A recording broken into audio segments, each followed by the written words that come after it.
ഒരു അത്യുജ്വലമായിരിക്കുന്ന ലളിതാ പരമേശ്വരിയുടെ സഹസ്രനാമത്തിലോട്ടുള്ള ഒരു കൂട്ടായിട്ടുള്ള ഒരു യാത്രയാണ് നമ്മളിവിടെ ആരംഭിച്ചിരിക്കുന്നത്. ലളിതാ സഹസ്രനാമം പഠിക്കുക എന്ന് നമുക്ക് പറയാൻ പറ്റില്ല. കാരണം പഠിക്കാൻ ആർക്കും ദേവിയെ പഠിക്കുക എന്ന് പറയുന്നത് നമുക്ക് അപ്രാപ്യമായിട്ടുള്ള ഒരു കാര്യമാണ്, അചിന്ത്യമാണ്. കാരണം മനസ്സിനും ബുദ്ധിക്കും ഒക്കെ ഉയരത്തിൽ നിൽക്കുന്ന ദേവിയെ നമുക്ക് അറിയാനേ പറ്റുള്ളൂ. ഉപാസകരെന്നുള്ള നിലയിൽ നമ്മൾ ദേവിയെ അറിയുക എന്നുള്ളൊരു കൂട്ടായ്മയാണ് ഇവിടെ ചെയ്തുകൊണ്ടിരിക്കുന്നത്. നമുക്ക് അറിയുമ്പോൾ മാത്രമേ അമ്മയുടെ സവിധത്തിലേക്ക്, അമ്മയുടെ അടുത്തേക്ക് നമുക്ക് എത്താൻ പറ്റൂ. ആ ഒരു ദേവിയുടെ അനുഗ്രഹത്തോടു കൂടി, ദേവിയുടെ അനുഗ്രഹം വാങ്ങിച്ച് നമ്മൾ യാത്ര തുടങ്ങിയിരിക്കുകയാണ്. അപ്പൊ പല പല കാര്യങ്ങള് ദേവിയെ സംബന്ധിച്ചിട്ടുള്ള ദേവിയുടെ സ്ഥൂല സൂക്ഷ്മ കാരണം എന്തൊക്കെയാണ്, പ്രപഞ്ചം എന്താണ് എന്നുള്ള പല കാര്യങ്ങളും ഈ ഒരു ശ്രീവിദ്യ മന്ത്രം, ശ്രീചക്രം, ഉപാസനാ മാർഗങ്ങള് ഇതിലൂടെ എല്ലാം നമ്മൾ അറിഞ്ഞു പോകും. ദേവി പല രീതിയില് നമ്മുടെ പ്രകൃതിയുമായിട്ട് ബന്ധപ്പെട്ടിരിക്കണം. അപ്പൊ നമുക്ക് വരും ദിവസങ്ങളില് ദേവിയെ നമുക്ക് നേരിട്ട് നമ്മുടെ ഉള്ളില്, ബാഹ്യത്തിലും ഉള്ളിലും ലളിതാ മഹാത്രിപുര സുന്ദരിയെ സാക്ഷാത്കരിക്കാനുള്ള ഒരു ശ്രമമാണ് നമ്മുടേത്. അതിന് ഗുരുപരമ്പരയും ദേവിയും നമ്മുടെ കൂടെ അനുഗ്രഹിക്കട്ടെ, നമ്മളെ അനുഗ്രഹിക്കട്ടെ. ഇന്നലെ നമ്മള് കണ്ടു ഒരുപാട് മന്ത്രങ്ങളുണ്ട്. അതിലേറ്റവും ലക്ഷ്മി മന്ത്രം, സരസ്വതി മന്ത്രം, ഗാണപത്യ മന്ത്രം, സൂര്യമന്ത്രം, ശിവന്റെ മന്ത്രം, എല്ലാ മന്ത്രങ്ങളും നമ്മൾ കണ്ടു. അതെല്ലാം തന്നെ അതിനെയൊക്കെക്കാളും ഏറ്റവും ശ്രേഷ്ഠമായിരിക്കുന്ന ഒരു മാതൃഭാവനയോടുകൂടി ഉപാസന ചെയ്യുമ്പോൾ നമുക്ക് ആ ഒരു ഉപാസനയിൽ വരുന്ന ഭക്തി, ബഹുമാനം അത്രയും ശ്രേഷ്ഠതയോടുകൂടി നിൽക്കുന്ന ഒരു മന്ത്രം ഈ ലളിതാ മന്ത്രം എന്ന് പറയുന്ന ശ്രീവിദ്യാ മന്ത്രമാണ്. ഇത് വൈദികമായിട്ടും താന്ത്രികമായിട്ടും എല്ലാവരും അംഗീകരിച്ചിട്ടുള്ളതാണ്. അപ്പൊ നമ്മുടെ ഈ ലോകത്തിൽ ഏറ്റവും സ്നേഹം ആർക്കാന്ന് ചോദിച്ചാൽ, ഏറ്റവും കൂടിയ സ്നേഹം ആർക്കാണെന്ന് ചോദിച്ചാൽ മാതൃസ്നേഹം തന്നെയാണ്. അപ്പോ അതുകൊണ്ട് തന്നെ ലോകമാതാവായിരിക്കുന്ന പരാശക്തിയുടെ സാക്ഷാൽ ലളിതാംബികയുടെ മന്ത്രമായിട്ടുള്ള ശ്രീവിദ്യാ മന്ത്രമാണ് ഏറ്റവും ഉയർന്ന മന്ത്രം. അതുകൊണ്ട് ഈ മന്ത്രത്തെ നമ്മൾ മന്ത്രരാജൻ എന്ന് പറയുന്നു. സർവ കാമനകളും പൂർത്തീകരിച്ച് പൂർണ്ണമായിരിക്കുന്ന ഭോഗവും പൂർണ്ണമായ മോക്ഷവും നൽകുന്ന മന്ത്രമാണ് ശ്രീവിദ്യാ മന്ത്രം. ഇന്നലെ നമ്മളത് കണ്ടു. ഇനി നമുക്ക് നോക്കാം എന്താണ് ശ്രീവിദ്യ ഉപാസനയുടെ പരമമായിരിക്കുന്ന ലക്ഷ്യം.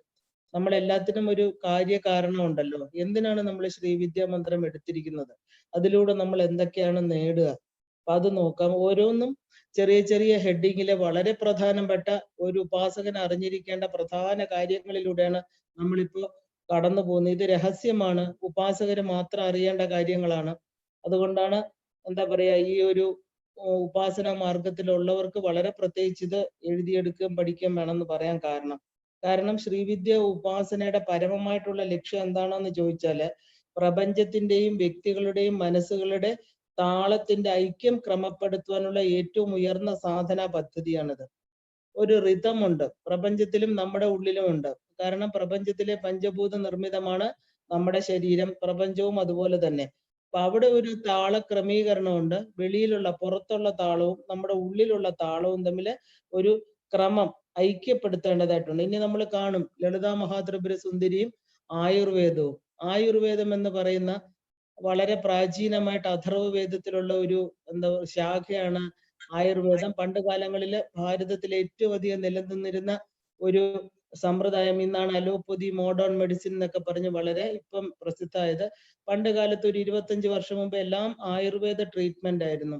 അപ്പൊ എന്താണ് ആയുർവേദം? ശരീരശാസ്ത്രത്തെ ഈ പറയുന്ന ലളിതാ സഹസ്രനാമത്തിലൂടെ, ദേവിയുടെ 1000 നാമത്തിലൂടെ ആ ഒരു ആയുർവേദം എങ്ങനെ നമ്മുടെ ശരീരത്തിലെ രോഗങ്ങളെ മാറ്റുന്നു എന്നുള്ളത് നമുക്ക് കാണാം. അങ്ങനെ ഓരോന്നിലും പ്രപഞ്ചവും മനുഷ്യനും ഈ ബ്രഹ്മാണ്ടവും പിണ്ടാണ്ടവും രണ്ടല്ല എന്നുള്ള ഒരു സങ്കല്പത്തെ ഊട്ടി ഉറപ്പിക്കുക എന്നുള്ളതാണ് ഇതിന്റെ ശ്രീവിദ്യ ഉപാസനയുടെ ഏറ്റവും വലിയ ലക്ഷ്യം. ഇപ്പൊ കാമേശ്വരനും കാമേശ്വരിയും, ഈ കാമേശ്വരനും കാമേശ്വരിയും തമ്മിലുള്ള ഐക്യത അതെങ്ങനെ പ്രാപിക്കാം? ആ ഉപാധി, ആ പ്രാപിക്കാനുള്ള കാമേശ്വര ഐക്യം പ്രാപിക്കാനുള്ള ഉപാധിയാണ് ശ്രീവിദ്യ സാധന. ശ്രീചക്രം പ്രപഞ്ചം തന്നെയും, ശ്രീവിദ്യ ബ്രഹ്മവിദ്യ. ഇപ്പൊ ശ്രീചക്രം എന്ന് പറഞ്ഞ് നമ്മളൊരു മിനിയേച്ചർ ആയിരിക്കുന്ന ജോമെട്രിക്കൽ ഫോം നമ്മുടെ മുമ്പിൽ വെച്ച് നമ്മൾ പൂജിക്കുമ്പോൾ നമ്മൾ ഹോൾ കോസ്മോസ്, എല്ലാ പ്രപഞ്ച വസ്തുക്കളും അതിൽ അടങ്ങിയിരിക്കണമെന്ന് അർത്ഥം. അപ്പൊ ഈ ശ്രീവിദ്യ ആകട്ടെ ബ്രഹ്മവിദ്യയാണ്. ബ്രഹ്മം എന്ന് പറഞ്ഞാല് നമ്മുടെ ഉള്ളിലിരിക്കുന്ന ജീവൻ എന്നർത്ഥം. ബ്രഹ്മത്തിന്റെ ബ്രഹ്മസാക്ഷാത്കാരം, അവനവനിൽ ഇരിക്കുന്ന ബ്രഹ്മത്തെ അറിയുക, ബ്രഹ്മശക്തി. അപ്പൊ ഈ ശക്തി, അതിനെയാണ് മാറ്റർ ആൻഡ് എനർജി എന്ന് പറയുന്നത്. അപ്പൊ ഈ ശിവശക്തി ഐക്യ രൂപത്തിന്റെ സാക്ഷാത്കാരമാണ് ശ്രീവിദ്യാ മന്ത്രം. പ്രപഞ്ച സൃഷ്ടിക്ക് കാരണമായിരിക്കുന്ന ശക്തിയാണ് ദേവി. അപ്പൊ വിദ്യ എന്നാൽ ജ്ഞാനം എന്നാണ് അർത്ഥം. അപ്പൊ ശ്രീ എന്നാൽ മോക്ഷം. അപ്പോ ഈ മോക്ഷത്തിന് ആവശ്യമായിട്ടുള്ള ജ്ഞാനം ലഭിക്കാൻ ഉള്ള പരാവിദ്യയാണ് ശ്രീവിദ്യ. അപ്പൊ ശ്രീ എന്ന് പറഞ്ഞാൽ മോക്ഷം, പല അർത്ഥങ്ങളുണ്ട് അതിന്. ഇവിടെ നമുക്കതിന് മോക്ഷം എന്ന് എടുക്കണം. അപ്പൊ ദേവി ആരാണ്? വിദ്യ, അറിവ്. അപ്പൊ മോക്ഷം കിട്ടാനുള്ള പരമമായിട്ടുള്ള വിദ്യയെ നമ്മൾ ശ്രീവിദ്യ എന്ന് പറയണു. അപ്പൊ പരാവിദ്യയാണിത്. ഇപ്പൊ ലളിതാംബികയുടെ അനുഗ്രഹത്താൽ ശ്രീവിദ്യ ഉപാസകന് സർവവും കിട്ടും, ഭോഗവും മോക്ഷവും. അപ്പൊ ശ്രീ ലളിതാംബിക ദേവിക്ക് പല പേരുകളിൽ അറിയപ്പെടുന്നു. ശ്രീ രാജരാജേശ്വരി, ശ്രീ മഹാത്രിപുര സുന്ദരി, ത്രിപുര സുന്ദരി, സുന്ദരി. ഇതെല്ലാ പേരുകളും ഒരേ പരബ്രഹ്മ ചൈതന്യത്തിന്റെ വ്യത്യസ്തമായിരിക്കുന്ന നാമങ്ങളാണ്. ഈ ദേവിയുടെ മഹിമകളില് ഏറ്റവും കൂടുതൽ പ്രകാശിക്കുന്നത് ആ സൗന്ദര്യമാണ്. ഈ സൗന്ദര്യം ഒരു ആനന്ദമാണ്. അപ്പൊ ദശമഹാവിദ്യകളില് സുന്ദരി എന്നറിയപ്പെടുന്നത് ഈ ലളിതാ മഹാത്രിപുര സുന്ദരി തന്നെയാണ്. അപ്പൊ സാധകൻ ആ ആനന്ദ ലഹരിയില് മതിമറന്നു നിൽക്കുന്ന ഒരു അവസ്ഥാവിശേഷം ഈ സാധനയിൽ കൈവരുന്നുണ്ട്. ഈ അവസ്ഥയിലേക്ക് എത്തുന്നു. അതാണ് ശരിക്കും പറഞ്ഞാല് ശ്രീവിദ്യാ സാധനയുടെ ജീവിത ലക്ഷ്യം. ആനന്ദമയ ചക്രത്തിലിരിക്കുന്ന, ആനന്ദ സ്വരൂപിണിയായിരിക്കുന്ന, തന്റെ ഹൃദയത്തിലും ആനന്ദമാകുന്ന ആ ഒരു ഗുഹയില് ഇരിക്കുന്ന ദേവിയെ സാക്ഷാത്കരിക്കുക എന്നുള്ളതാണ് ശ്രീവിദ്യ ഉപാസനയുടെ, അതായത് ശ്രീവിദ്യ സാധകരുടെ ജീവിത ലക്ഷ്യം. ശ്രീമദായിട്ടുള്ള 6 ഗുണങ്ങള് ശ്രീവിദ്യ ഉപാസനയിൽ ലഭിക്കുന്നുണ്ട്.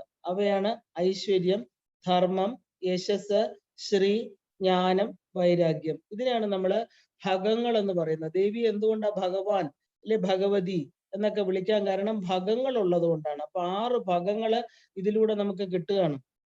അതുകൊണ്ട് ദേവിയെ ഉപാസിക്കുന്നവർക്ക് ഈ ഒരു അനുഗ്രഹം കൂടെ ഉണ്ടായിരിക്കും.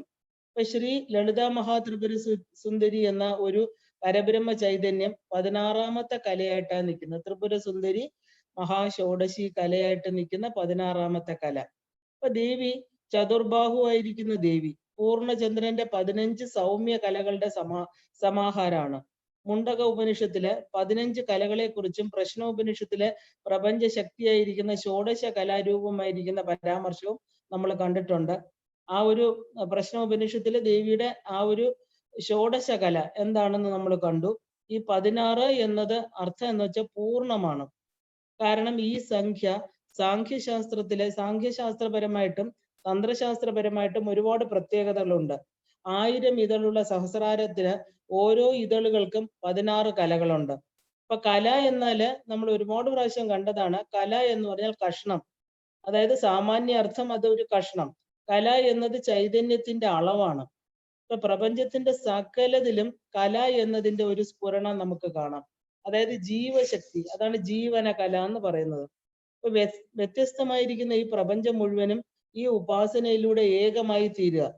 നാമരൂപങ്ങളെല്ലാം തന്നെ എന്താ, ആ ഒരു നാമരൂപങ്ങളിൽ ഇരിക്കുന്ന വസ്തുക്കളുടെ എല്ലാം അടിസ്ഥാന തത്വം ഒന്നാണ് എന്നുള്ള ഒരറിവ്. അപ്പൊ ഉപാസകനും ഉപാസ്യ ദേവതയും എല്ലാം ഒന്നായി തീരുന്ന തലമാണ് ശ്രീവിദ്യാസാധനയിൽ സംഭവിക്കുന്നത്. അപ്പൊ ജ്ഞാനം ആർജിക്കുക എന്നത് തന്നെയാണ് ശ്രീവിദ്യ ഉപാസനയുടെ ലക്ഷ്യം. ആ പരമമായ ജ്ഞാനം മോക്ഷത്തിന് ഹേതുവാവുകയും ചെയ്യും. അപ്പൊ ഈ യോഗികളും വിദ്വാൻമാരും ശ്രീവിദ്യയെ ഉപാസിക്കുന്നതിന്റെ കാരണം മോക്ഷമാണ്. അപ്പൊ സാധാരണ ആളുകൾക്ക് പുരുഷാർത്ഥങ്ങളിൽ 3 കിട്ടിക്കഴിഞ്ഞ് 4ാമത്തേതായിട്ടുള്ള മോക്ഷം. അപ്പൊ യോഗികൾക്കും വിദ്വാൻമാർക്കും ശ്രീവിദ്യ കൊണ്ട് വേറെ ഭോഗങ്ങളുടെ ആവശ്യമില്ല. അവർക്ക് മോക്ഷം തന്നെയാണ് അവരുടെ ആഗ്രഹം. അപ്പൊ സാധാരണക്കാർക്ക് ഐശ്വര്യവും സകല സമ്പത്തും വിജ്ഞാനവും കൈവരണമെങ്കിൽ ഈ ശക്തിയെ തന്നെ ഉപാസിക്കണമെന്ന് എല്ലാ വേദങ്ങളിലും ശാക്തേയ തന്ത്രഗ്രന്ഥങ്ങളിലും എല്ലാം പറയുന്നുണ്ട്. ഈ ദേവിയെ ഉപാസിച്ചാല് ഐശ്വര്യവും സകല സമ്പത്തും അത് കഴിഞ്ഞ് വിജ്ഞാനവും കിട്ടും. ഈ ശക്തി എങ്ങനെയാണ് പ്രപഞ്ചത്തിലും തന്നിൽ തന്നെയും അന്തർലീനമായിരിക്കും. ആ ഒരു നിർലീന തത്വത്തെ നമ്മൾ അറിയണം. ഈ വിദ്യ അതനുസരിച്ചുള്ള പാരമ്പര്യ ചര്യയിൽ സാധന ചെയ്യുമ്പോൾ ശക്തിയെ ഋഷീശ്വരന്മാർ പറഞ്ഞു തന്നിരിക്കുന്ന രീതിയിൽ ഉപാസിക്കാനുള്ള മാർഗം നമുക്ക് മനസ്സിലാവും. ക്രമേണ വിദ്യയും ഐശ്വര്യവും സമൃദ്ധിയും എല്ലാം ഉപാസകന് കരഗതമാകും. ഇതാണ് നമ്മുടെ ഒരു ശ്രീവിദ്യ ഉപാസനയുടെ പരമമായിരിക്കുന്ന ലക്ഷ്യം. ഇനി അടുത്തത് നമുക്ക് ഈ ലളിതാ ത്രിപുര സുന്ദരി, ലളിതാ രഹസ്യം എന്ന് പറയും. രഹസ്യം എന്ന് പറഞ്ഞാല് നമുക്ക് കുറച്ച് മനസ്സിലാകാത്തതന്നെ അർത്ഥമുള്ളൂ. എങ്കിലും ഉപാസകർ അറിഞ്ഞിരിക്കേണ്ട ലളിതാ രഹസ്യങ്ങൾ എന്താണ്? ഒരൊറ്റ ബിന്ദു, ആ ബിന്ദുവിൽ നിന്ന് താളാത്മകമായി രൂപപ്പെടുന്ന ശ്രീചക്രം അതേ താളത്തിൽ ബിന്ദുവിലേക്ക് തന്നെ തിരിച്ചെത്തുകയാണ് ചെയ്യുന്നത്. അപ്പൊ അരൂപവും പ്രപഞ്ച വ്യാപകവുമായ ദേവീ ചൈതന്യം പൂർണ്ണമായും ഉൾക്കൊള്ളുന്ന ഒരു എന്താ പറയുക യന്ത്രമാണ് ശ്രീചക്രം. ധർമ്മം, അർത്ഥം, കാമം, മോക്ഷം ഈ 4 പ്രദാനം ചെയ്യുന്ന ശ്രീവിദ്യ ഉപാസനയുടെ തുടക്കം ബാക്കി എല്ലാ ഉപാസനകളും തീരുന്ന തലത്തിൽ നിന്നുകൊണ്ടാണ്. കാരണം നമ്മുടെ ജീവിതത്തില് കഴിഞ്ഞുപോയ കാലങ്ങളിൽ എന്തൊക്കെ ഉപാസനകൾ ചെയ്തിട്ടുണ്ടോ, എന്തൊക്കെ മറ്റ് ദേവതാ ഉപാസനകൾ ചെയ്തിട്ടുണ്ടോ, അത് കഴിഞ്ഞ് ശുദ്ധമായ ഒരു മനസ്സിന് മാത്രമേ ശ്രീവിദ്യ ഉപാസന ഉൾക്കൊള്ളാൻ പറ്റൂ എന്നർത്ഥം. കാരണം എന്താ? ഈ ദേവിയുടെ താഴെ പ്രപഞ്ചത്തിന്റെ ശ്രീമാതാവും ശ്രീ മഹാരാജ്ഞിയും സിംഹാസനേശ്വരിയും അതിനപ്പുറം ഒന്നുമില്ല. അപ്പൊ ഈ താഴത്തെ ഉപാസനകൾ കഴിഞ്ഞ ഒരു ജീവന് മാത്രമേ ശ്രീവിദ്യ ഉപാസന ചെയ്യാൻ പറ്റുള്ളൂ എന്നർത്ഥം. അപ്പൊ ഇവിടെ എന്താ, ഇവിടെ ഈ ശ്രീവിദ്യ ഉപാസന തുടങ്ങുമ്പോ അതിന്റെ അർത്ഥം എന്താ? താഴെയുള്ള ദേവതാ ഉപാസനകളൊക്കെ കഴിഞ്ഞു. അപ്പൊ ഇത് എടുത്തതിന് ശേഷം താഴെയുള്ള ദേവതകളെ ഉപാസിക്കണോ? വേണ്ട. അപ്പൊ ഇതെല്ലാം നമ്മൾ ചിന്തിക്കേണ്ടതാണ്. കാരണം ശ്രീവിദ്യാ മന്ത്രം കിട്ടിയത് പിന്നെ കിട്ടിക്കഴിഞ്ഞ് നമ്മൾ അന്യദേവതാ ഉപാസനയുടെ ആവശ്യമില്ല. വളരെ വ്യക്തമായിട്ട് ഡൂസ് ആൻഡ് ഡോൺസ് പറഞ്ഞപ്പോ പറഞ്ഞു, വേറെ ദേവതകളെ പിന്നെ ഉപാസിക്കാൻ പാടില്ല. കാരണം അവരും ശ്രീവിദ്യാ ദേവിയെ ഉപാസിച്ചുകൊണ്ടിരിക്കുകയാണ്. ശ്രീവിദ്യാ മന്ത്രം കിട്ടിക്കഴിഞ്ഞതിന് ശേഷം അന്യ ദേവത ഉപാസന ചെയ്യുന്നത് വളരെ തെറ്റാണ്. കാരണം എല്ലാ ഉപാസനകളും തീരുന്നത് എവിടെയാണ്? ഈ ശ്രീവിദ്യ ഉപാസന. അതിനുശേഷമേ ശ്രീവിദ്യാ മന്ത്രം ഉപാസയോഗ്യമായിട്ടൊരു സാധകന് കിട്ടുള്ളൂ. ഇല്ലെങ്കിൽ അത് നമ്മളെ മന്ത്രദേവത നമ്മളെ വിട്ടു. മന്ത്ര ശരീരം എന്ന് പറയുന്നത് വളരെ ഇമ്പോർട്ടന്റ് ആണ് നമ്മുടെ ശരീരത്തില്. നമ്മുടെ വ്യക്തിഗത ശരീരം നമ്മൾ ഇനി കാണും. അത് വളരെ നമ്മള് ഗഹനമായിരിക്കുന്ന ഒരു തത്വമാണത്. കാരണം ഈ പറയുന്ന ആ ഒരു ദ്രവ്യ ശരീരം, മന്ത്രശരീരം, ആ ഒരു മനസ്സിന്റെ മന്ത്രശരീരവും മനോമയ ശരീരവും തമ്മിൽ വളരെ ചേർന്നിരിക്കുക. അതിൽ നമ്മളെ മനസ്സിനെ മാറ്റിക്കൊണ്ട് മന്ത്രശരീരത്തെയാണ് നമ്മളിവിടെ കൂടുതൽ അതിനെ വികസിപ്പിച്ചു കൊണ്ടുവരുന്നത്. അപ്പൊ ഈ മനസ്സും മന്ത്രവുമായിട്ട് വളരെ അടുത്ത ബന്ധമുണ്ട്. അപ്പൊ അത് മനസ്സുകൊണ്ടാണല്ലോ നമ്മൾ മന്ത്രം ജപിക്കുന്നത്. അപ്പൊ ഈ മനോമയ ശരീരത്തിൽ വരുന്ന തെറ്റുകുറ്റങ്ങള് മനസ്സിന്റെ 4 തലങ്ങളാണ് വാസനകള് നമ്മൾ കണ്ടു. മനസ്സ്, ബുദ്ധി, ചിത്തം, അഹങ്കാരം.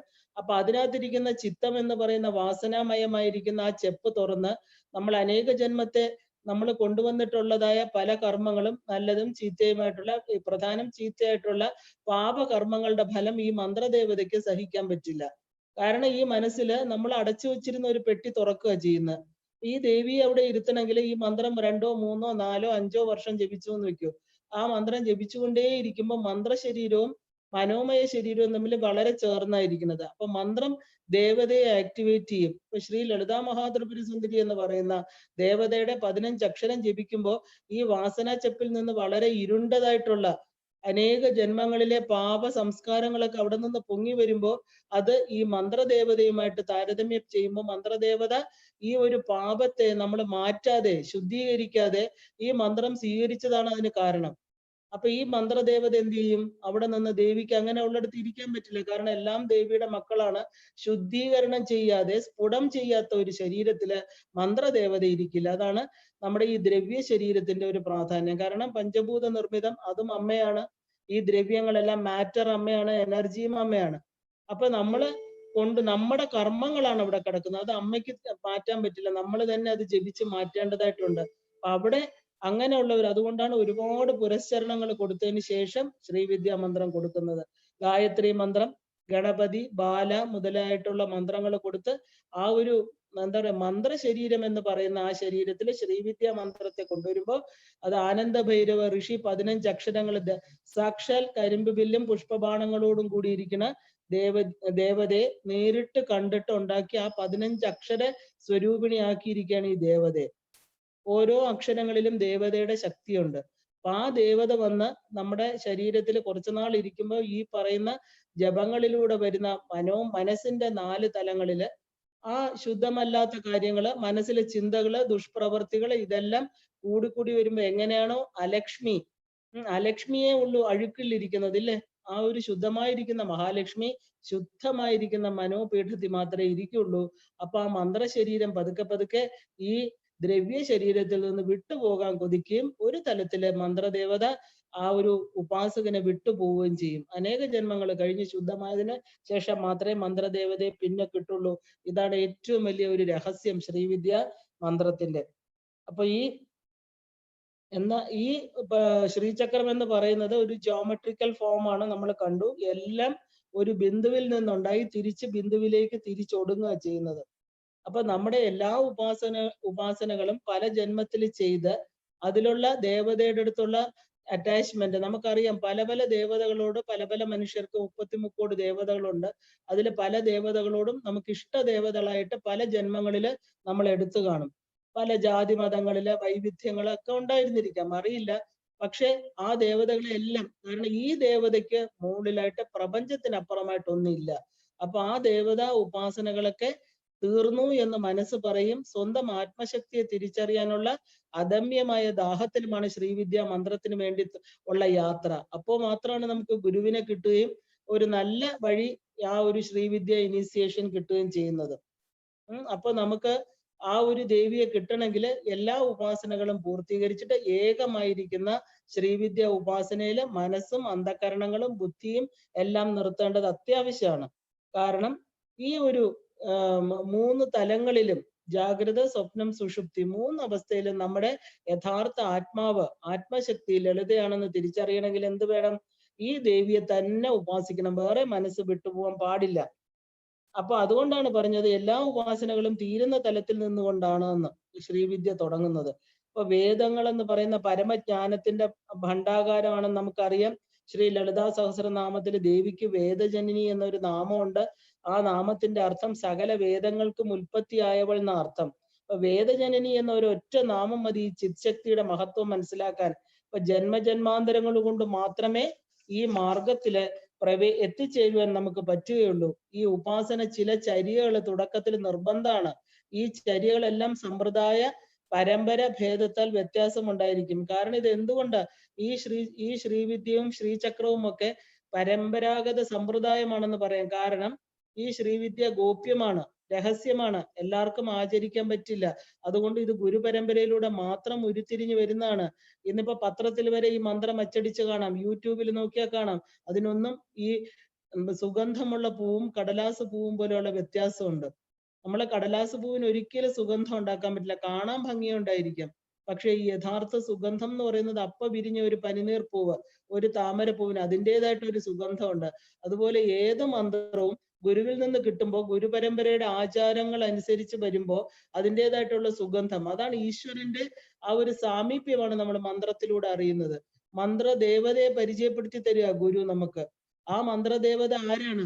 ഇന്ന പോലെ ചെയ്യൂ എന്ന് പറയുന്ന ഒരു ചര്യ, അതായത് നിത്യ അനുഷ്ഠാനങ്ങൾ എന്നർത്ഥം. നമുക്ക് നിത്യ നൈമിത്തിക കർമ്മങ്ങളെല്ലാം ഉണ്ട്. അതിൽ നിത്യ കർമ്മങ്ങളിൽ പെടും ഈ അനുഷ്ഠാനങ്ങളെല്ലാം തന്നെ. ഈ ചര്യകളിലൂടെ മാത്രമേ നമുക്ക് ദേവിയെ അറിയാൻ പറ്റുള്ളൂ. ഇപ്പൊ ശ്രീചക്ര പൂജയില് കാമേശ്വരന് മാത്രമേ കാമേശ്വരിയെ പൂജിക്കാൻ പറ്റുള്ളൂ. വേറെ ആർക്കും ദേവിയെ പൂജ പറയുന്നില്ല. ഇതേ തലത്തിൽ നിന്നുകൊണ്ട് മാത്രമേ ശ്രീചക്ര പൂജ രഹസ്യം എന്താണ് എന്ന് വ്യക്തമായിട്ട് മനസ്സിലാക്കാൻ സാധകന് പറ്റുകയുള്ളൂ. അത് മനസ്സിലായി എന്ന് വിചാരിക്കുന്നു. കാരണം ശ്രീചക്രത്തിൽ എവിടെയും നമ്മൾ ശിവന്റെ പേര് കാണാറില്ല. എല്ലാം ശക്തി ദേവതകളാണ്. കാമേശ്വരൻ അന്തർലീനനായിട്ടിരിക്കുകയാണ് അവിടെ. കാമേശ്വരനുണ്ട്, കാമേശ്വരാംഗസ്ഥ എന്നൊക്കെ നമ്മൾ ദേവിയെ പറയണമെങ്കിലും കാമേശ്വരനെ കുറിച്ച് ഒരു വർണ്ണനയില്ല, ലളിതാ സഹസ്രനാമത്തിലും ഇല്ല. അങ്ങനെ പറയുന്നേ ഉള്ളൂ. അപ്പൊ കാമേശ്വരൻ എന്താ അവിടെ ചെയ്തുകൊണ്ടിരിക്കുന്നത്? എന്തുകൊണ്ടാ കാമേശ്വരനെ പ്രത്യേകിച്ച് നമുക്ക് എന്താ പറയാ പൂജിക്കാൻ പറയാത്തത്? അദ്ദേഹത്തിന്റെ അംഗപ്രത്യംഗ വർണ്ണനകളോ അദ്ദേഹത്തിന്റെ പ്രത്യേകിച്ച് മന്ത്രങ്ങളോ പറയണില്ല. കാരണം എന്താ? കാമേശ്വരൻ ശ്രീ ചക്രത്തില് ദേവിയെ പൂജിച്ചു കൊണ്ടിരിക്കുകയാണ്. നമ്മളൊരാള് പൂജ ചെയ്യുമ്പോൾ ഡിസ്റ്റർബ് ചെയ്യാറില്ല, അല്ലെ? പൂജ ചെയ്യുമ്പോൾ സംസാരിക്കാറില്ല, നമ്മൾ ഫോൺ എടുക്കാറില്ല, മന്ത്രം ജപിച്ചുകൊണ്ടിരിക്കുമ്പോൾ ചെയ്യാറില്ല. അതുപോലെ സാക്ഷാൽ കാമേശ്വരൻ കാമേശ്വരിയെ പൂജിച്ചുകൊണ്ടിരിക്കുകയാണ്. അദ്ദേഹത്തിന് മാത്രമേ ഡയറക്റ്റ് ആയിട്ട് കാമേശ്വരിയെ പൂജിക്കാനുള്ള അർഹതയുമുള്ളൂ. ഇതേ തലത്തിൽ നിന്നുകൊണ്ടാണ് നമ്മൾ ഈ ശ്രീചക്രത്തിൽ നമ്മൾ ചെയ്യുന്ന പൂജാരഹസ്യം അറിയേണ്ടത്. അത് വ്യക്തമായിട്ട് ഒരു സാധകന് മനസ്സിലായിരിക്കുകയും വേണം.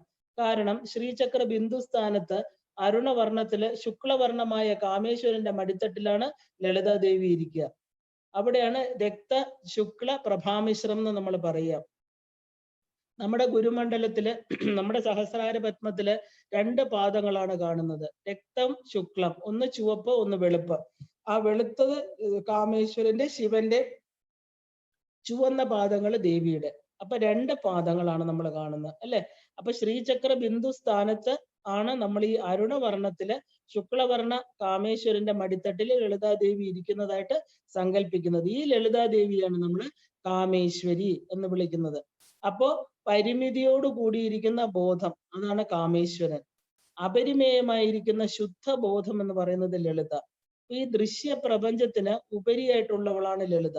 എന്താണ് പരിമിതമായിരിക്കുന്ന ബോധം എന്ന് പറയാൻ കാരണം? കാമേശ്വരന് എല്ലായിടത്തും വ്യാപിച്ചിരുന്ന, എല്ലാത്തിന്റെ ഉള്ളിലും അതിന് യാതൊരു ലിമിറ്റ്ലെസ് ആയിട്ടിരുന്ന ആ ഒരു കോൺഷ്യസ്നെസ് കാമേശ്വരൻ എന്നുള്ള ഒരു രൂപത്തില് പ്രപഞ്ച സൃഷ്ടിക്ക് വേണ്ടിയിട്ട് അദ്ദേഹം ആ ഒരു രൂപത്തിലേക്ക് ചുരുങ്ങി. അതുകൊണ്ടാണ് എന്താ പറയാ, അപരിമേയമായിട്ടിരുന്ന ആ ശക്തി ഒരു ജീവനായിട്ട് തീരാൻ, അതായത് പല ജീവനുകളുടെ ഉൽപ്പത്തിക്ക് വേണ്ടി ആ ഒരു ബോധം പരിമിതിയോടുകൂടിയായി. എന്താ പരിമിതി? അതിന് നാമരൂപങ്ങളുണ്ടായി. നാമരൂപങ്ങളില്ലാതെ യാതൊരു വിധത്തിലുള്ള എന്താ പറയാ കളർലെസ്, ഓർഡർലെസ് എന്നൊക്കെ പറയും പോലെ യാതൊരുവിധ വർണ്ണങ്ങളോ നാമരൂപങ്ങളോ ഇല്ലാതിരുന്ന ശിവൻ ആ ഒരു പ്യുവർ എനർജി എന്തായി? പ്രപഞ്ച സൃഷ്ടിക്ക് വേണ്ടി കാമേശ്വരൻ എന്നുള്ള ഒരു രൂപം ധരിച്ചു. അങ്ങനെ അദ്ദേഹം എന്താ പറയാ പരിമിതിയോടുകൂടിയുള്ള ബോധമായിട്ട് തീർന്നു. പക്ഷെ ലളിതയോ? ലളിതാ പരമേശ്വരി അപരിമേയമായിരിക്കുന്ന ശുദ്ധ ബോധമായിട്ടിരിക്കുകയാണ് അദ്ദേഹത്തിന്റെ മടിയില്. അപ്പൊ ദൃശ്യപ്രപഞ്ചം, ഈ നാമരൂപങ്ങളൊക്കെ ഉണ്ടാകുന്നതിന് മുമ്പേ ഉള്ള രൂപത്തെയാണ് നമ്മൾ കാമേശ്വരി. ഇച്ഛയുണ്ടായി, കാമമുണ്ടായി. എന്തിന്? ഈ പ്രപഞ്ചത്തെ സൃഷ്ടിക്കാൻ. ആ കാമം ഉണ്ടായ സമയത്ത് ബിന്ദുവില് 2 പേരും കൂടെ ചേർന്നിരിക്കുന്നതിനെയാണ് നമ്മൾ ആ കാമേശ്വര കാമേശ്വരി എന്ന് പറയുന്നത്. അപ്പൊ ഈ ലോകത്ത് എന്താ പറയാ, ലളിത എന്ന് പറഞ്ഞാല് കളിക്കുന്നവൾ എന്ന അർത്ഥം. ഈ ലോകത്തില് ഒരു ലീലയായിട്ട് കളിക്കുന്നവൾ. ലലനം ചെയ്യുക എന്ന് പറഞ്ഞാൽ കളിക്കുക, സ്പന്ദിക്കുക, ഇങ്ങനെ പല അർത്ഥങ്ങളുണ്ട്. അപ്പൊ ദേവി എന്ന് പറയുന്നത് ഈ ലോകങ്ങൾക്ക് അതീതമാണെങ്കിലും ലളിത എന്നുള്ള നാമം ശരിക്കും പറഞ്ഞാൽ ഈ എല്ലാ ലോകങ്ങൾക്കും അതീതമാണ്. പക്ഷെ ഈ ലോകത്തെ ഉണ്ടാക്കി അതിൽ കളിക്കുന്നതും അമ്മയാണ്. ലലനം ചെയ്യുന്നത് കൊണ്ട് ലളിത. ലലനം എന്നാൽ നമ്മൾ ശരിക്കും പറഞ്ഞാൽ വാത്സല്യത്തോടുകൂടി വിളയാടുക എന്നൊരു അർത്ഥമുണ്ട്. കൊച്ചു കുഞ്ഞുങ്ങളുടെ അടുത്ത് അമ്മമാരെങ്ങനെയാ കളിക്കുക? നമ്മൾ ഓടി വരും, കുട്ടികൾ അങ്ങനെ വീഴും, കരയും. എന്നാൽ അതെല്ലാം നോക്കി അമ്മ ഇങ്ങനെ ചിരിച്ചുകൊണ്ടിരിക്കും. കാരണം അമ്മയ്ക്ക് സന്തോഷമാണ് സ്വന്തം കുഞ്ഞുങ്ങള് കളിക്കുന്നത്, അവരവിടുന്ന് എണീറ്റ് നിൽക്കുന്നത്, നടക്കുന്ന അവരുടെ ഓരോ ചലനങ്ങള്. കാരണം എന്താ? ആ സൃഷ്ടി എന്ന് പറയുന്ന ഒരു എന്താ പറയാ, സൃഷ്ടിക്കുക എന്ന് പറഞ്ഞാല് സ്വന്തം ജീവനെ കൊടുക്കുക എന്നാണ്. ഒരമ്മയ്ക്ക് സ്വന്തം ഗർഭപാത്രത്തിൽ ഉണ്ടായ കുഞ്ഞിനോടുള്ള സ്നേഹമാണ് ലളിതാ പരമേശ്വരിക്ക് ആ ഓരോ ജീവജാലങ്ങളോടും. അപ്പൊ ഈ ഒരു കളിയായിട്ട് വിളയാടുക എന്ന് പറഞ്ഞാൽ കളിക്കുക എന്ന് തന്നെയാ അർത്ഥം. കാരണം നമ്മളെ സുഖ ദുഃഖങ്ങള് അത് ഇതെന്ന് പറഞ്ഞ് ഭയങ്കര പ്രാരാബ്ധമായിട്ട് ഓരോ ജീവനും ഈ ഒരു ചെറിയ സമയം, നമ്മുടെ ഒരു ശരിക്കും പറഞ്ഞ ഒരു ഡീപ്പ് സ്ലീപ്പ് എന്നൊക്കെ പറയാം, അല്ലെങ്കിൽ ലോങ് ഡ്രീം, നമ്മുടെ ഈ ഒരു 80-90 വർഷത്തെ ഇവിടുത്തെ ജീവിതത്തെ നമ്മൾ എന്തൊക്കെയായിട്ടാ കാണുന്നത്? ഭയങ്കര ദുഃഖപൂർണമായിട്ടും, സംസാര സാഗരം, വിഷജന്തുക്കള്, കടക്കാൻ പ്രയാസം, ഭവസാഗരം എന്നൊക്കെ അമ്മയുടെ അടുത്ത് പറയണു. ഭവാരണ്യ കുഠാരികായി അമ്മ ഈ ഒരു ഭവസാഗരം കടത്തിവിടൂ, നമുക്ക് ഓരോ ദിവസവും മുന്നോട്ട് പോകാൻ പ്രയാസം. പക്ഷെ അമ്മയ്ക്കോ ആ കൊച്ചു കുഞ്ഞിനെ എണീറ്റ് നടക്കാൻ പ്രയാസം പോലെ കൊച്ചു കുഞ്ഞ് നീന്തി കളിക്കണു, മുട്ടുകുത്തി എഴയണു, അത് വീഴണു, എണീക്കണു, അതിന് ഭയങ്കര ക്ലേശം. കാരണം അതിന് നടക്കണം. അതുപോലെ തന്നെ അത് കണ്ടിട്ട് അമ്മയ്ക്ക് ഒരു ഭയവും ഇല്ല. കാരണം എന്താ? അമ്മയ്ക്ക് അറിയാം ഇതൊക്കെ ഇത്രയേ ഉള്ളൂ എന്ന്. ഈ കുട്ടി നടക്കും. അത് കഴിഞ്ഞ് അതിന്റെ ഒരു ക്രോളിംഗ് സ്റ്റേജ് എന്ന് പറയുന്നത് അതൊരു സ്റ്റേജ് ആണ്. അത് നമുക്ക് മാറ്റാൻ പറ്റില്ല. എല്ലാവർക്കും ഉണ്ട് കമന്ന് വീഴുക, പിടിച്ചു നിൽക്കുക, നടക്കുക. അത് കണ്ട് അമ്മയ്ക്ക് ഇതെല്ലാം അറിയുന്ന അമ്മ സന്തോഷത്തോടുകൂടി കസേര ഇരിക്കുക. വരൂ വരൂ എന്ന് പറഞ്ഞ് വിളിക്കും. അപ്പൊ കുഞ്ഞ് പതുക്കെ ആദ്യം തത്തി അമ്മയാണ് ലക്ഷ്യം. അപ്പൊ ആദ്യം വീഴും, പിന്നെയും ലക്ഷ്യസ്ഥാനത്തേക്ക് അമ്മയെ കിട്ടാനുള്ള ഒരു ആഗ്രഹം കൊണ്ട് ഓടി കുഞ്ഞ് വരും. അപ്പൊ പെട്ടെന്ന് നടക്കാൻ തുടങ്ങും. അതുപോലെ ഈ ഒരു പ്രപഞ്ചത്തിൽ വരുന്ന എല്ലാ ജീവജാലങ്ങളെയും അമ്മയുടെ സൃഷ്ടിയാണ്. ആ ബ്രഹ്മ കീട ജനനിയാണ് അമ്മ. അപ്പൊ ഈ കുഞ്ഞുങ്ങളെല്ലാം ഇങ്ങനെ എന്താ പറയാ, മനുഷ്യര്, ബാക്കിയുള്ള എല്ലാ മൃഗങ്ങളും അവർക്ക് മനസ്സെന്നുള്ള ഒരു കാര്യമില്ല, അവർക്ക് ബോധമുണ്ട്, പക്ഷെ മനസ്സ് ചിന്തിക്കാനുള്ള കഴിവില്ല. എങ്കിലും ചെറിയ ചെറിയ പ്രജ്ഞകളൊക്കെ അവരുടെ ഉള്ളിലും ഉണ്ട്. അപ്പൊ ഈ മനുഷ്യർക്ക് മാത്രമാണ് ചിന്തിക്കാനുള്ളത്. കുറേ കാലങ്ങള്, കുറേ ജന്മങ്ങള് അവർക്ക് അമ്മയെ അറിയില്ല, ഒന്നും അറിയില്ല. ആ ഒരു കുറച്ച് വർഷങ്ങളില് തന്റേതെന്ന് എന്തൊക്കെയോ വെട്ടിപ്പിടിച്ച് അവിടെ സുഖമായിട്ട് ശരീര സംബന്ധിയായിട്ടുള്ള കാര്യങ്ങളില്, പാശങ്ങളില്, ബന്ധനങ്ങളിലൊക്കെ ഇങ്ങനെ മുഴുകി അനേക ജന്മങ്ങൾക്ക് ശേഷം ഒരു ദിവസം, ഒരു ജന്മത്തില് അവൻ അവന്റെ ആത്മശക്തിയെ തിരിച്ചറിയും. അപ്പൊ അവന്റെ അമ്മയുണ്ട്, ഞാൻ അനാഥനല്ല സനാഥനാണെന്ന് തിരിച്ചറിയുമ്പോൾ അവൻ അമ്മയിലേക്കുള്ള പ്രയാണം ആരംഭിക്കും. അവിടെയാണ് ശ്രീവിദ്യ ഉപാസന തുടങ്ങുന്നത്. എന്റെ അമ്മ എവിടെ? ആ അമ്മയെ ഞാൻ എവിടെ ചെന്ന് തിരയണം? ബാഹ്യത്തിലാണോ അന്തരത്തിലാണോ? എനിക്ക് കാണാൻ പറ്റുമോ? എന്റെ മാംസ ചക്ഷുസ്സുകൾ കൊണ്ട് എനിക്ക് കണ്ട അമ്മയുടെ രൂപം, ഒരു അമ്മയെ കാണുക എന്നുള്ളത് മകളുടെ അവകാശമാണ്, ഒരു മകന്റെ അവകാശമാണ്, അല്ലെ? അങ്ങനെ തിരശ്ശീലയ്ക്ക് പിന്നിൽ ഒളിച്ചിരിക്കാൻ പറ്റുമോ? ഇല്ല. അമ്മ ഈ ഒരു പ്രപഞ്ചത്തിൽ ഇങ്ങനെ കളിപ്പാട്ടങ്ങളെ പോലെ പല വസ്തുക്കളെ തന്ന് നമ്മളെ ഇങ്ങനെ ഇറക്കി വിട്ടാൽ പോരാ, ഞങ്ങൾക്ക് കാണണമെന്ന് ആ ബദ്ധത്തിൽ കിടക്കുന്ന ബദ്ധജീവന് എന്താ പറയാ, തീവ്രമായിട്ട്, സാധാരണ ആഗ്രഹമൊന്നും പോരാ അമ്മയെ കാണാൻ, അതിതീവ്രമായിട്ടുള്ള ആഗ്രഹം വരുമ്പോ അതിനെയാണ് നമ്മൾ മുമുക്ഷുത്വം എന്ന് പറയുന്നത്. ആ ഒരു അമ്മയെ കാണണമെങ്കിൽ എന്ത് ചെയ്യണം? ഈ ഒരു ധർമാർത്ഥ കാമങ്ങളും മാത്രം പോരാ, അവിടുന്ന് നമുക്ക് മോക്ഷം എന്നൊരു പദമുണ്ടെന്നും അതിന് നമുക്ക് ഒരു പ്രത്യേക രീതിയിൽ ജീവിതത്തെ ക്രമപ്പെടുത്തിയാൽ മാത്രമേ അത് അറിയാൻ സാധിക്കുകയുള്ളൂ എന്നും, അത് ഇതുവരെ ഞാൻ പോയ ക്ഷേത്രങ്ങളിലോ തീർത്ഥസ്ഥലങ്ങളിലോ അല്ല എന്നും തിരിച്ചറിയുന്ന ഒരു സമയം. ആ സമയത്താണ് നമ്മൾ സുമുഹൂർത്തം എന്ന് പറയുന്നത്. അതാണ് ഏറ്റവും ഒരു ജീവിതത്തില് ഒരു മനുഷ്യനെ സംബന്ധിച്ച് ധന്യമായിരിക്കുന്ന മുഹൂർത്തം. അന്ന് തിരിച്ചറിയണു ഈ പറയുന്ന അമ്പലങ്ങളിലോ ക്ഷേത്രഗ്രഹങ്ങളിലോ ഗർഭഗൃഹങ്ങളിലോ ഒരു എന്താ പറയാ പൂജാരി വരയ്ക്കുന്ന കളങ്ങളിലോ ഒന്നും ഈ അമ്മയെ ബന്ധനസ്ഥനാക്കി ഇരുത്താൻ പറ്റില്ല. എല്ലായിടത്തും, പ്രപഞ്ചത്തിൽ എല്ലായിടത്തും വ്യാപിച്ചു നിൽക്കുന്ന, വ്യാപനശീലമുള്ള, എല്ലാത്തിന്റെയും ഉള്ളിൽ അന്തർയാമിയായിട്ടിരിക്കുന്ന ആ മഹാസത്ത തന്നെയാണ് ഈ പ്രപഞ്ചേശ്വരിയായിരിക്കുന്ന ദേവി. ഈ അമ്മയാണ് എന്ന് അറിയും. അപ്പൊ ഇത് എങ്ങനെ അറിയും? എനിക്ക് എങ്ങനെ, അപ്പൊ എവിടെയാണ് അറിയേണ്ടത്, എവിടെ നോക്കണം എന്നൊക്കെ ഉള്ളൊരു ചോദ്യം വരും. അത്ര തീവ്രതയാവുമ്പോ അവന് ലോകത്തിൽ എവിടെയെങ്കിലും ഈ 51 അക്ഷരങ്ങളുള്ള ആ മാതൃകാ വർണ്ണ സ്വരൂപിണിയായിരിക്കുന്ന ലളിതാ ത്രിപുര സുന്ദരിയെ മാതൃകാ വർണ്ണ രൂപിണിയെ നമ എന്ന് പറഞ്ഞ ഒരു സാധകൻ ഒരു വർഷം പൂജിക്കുകയാണെങ്കിൽ ഈ ദേവി ഗുരു രൂപത്തിൽ നമ്മുടെ മുമ്പിൽ വന്ന് നിൽക്കും എന്ന് എല്ലാ തന്ത്രശാസ്ത്രവും പറയുന്നുണ്ട്. ലളിതാ സഹസ്രനാമത്തിലെ ഓരോ നാമങ്ങളും മന്ത്രാണ്.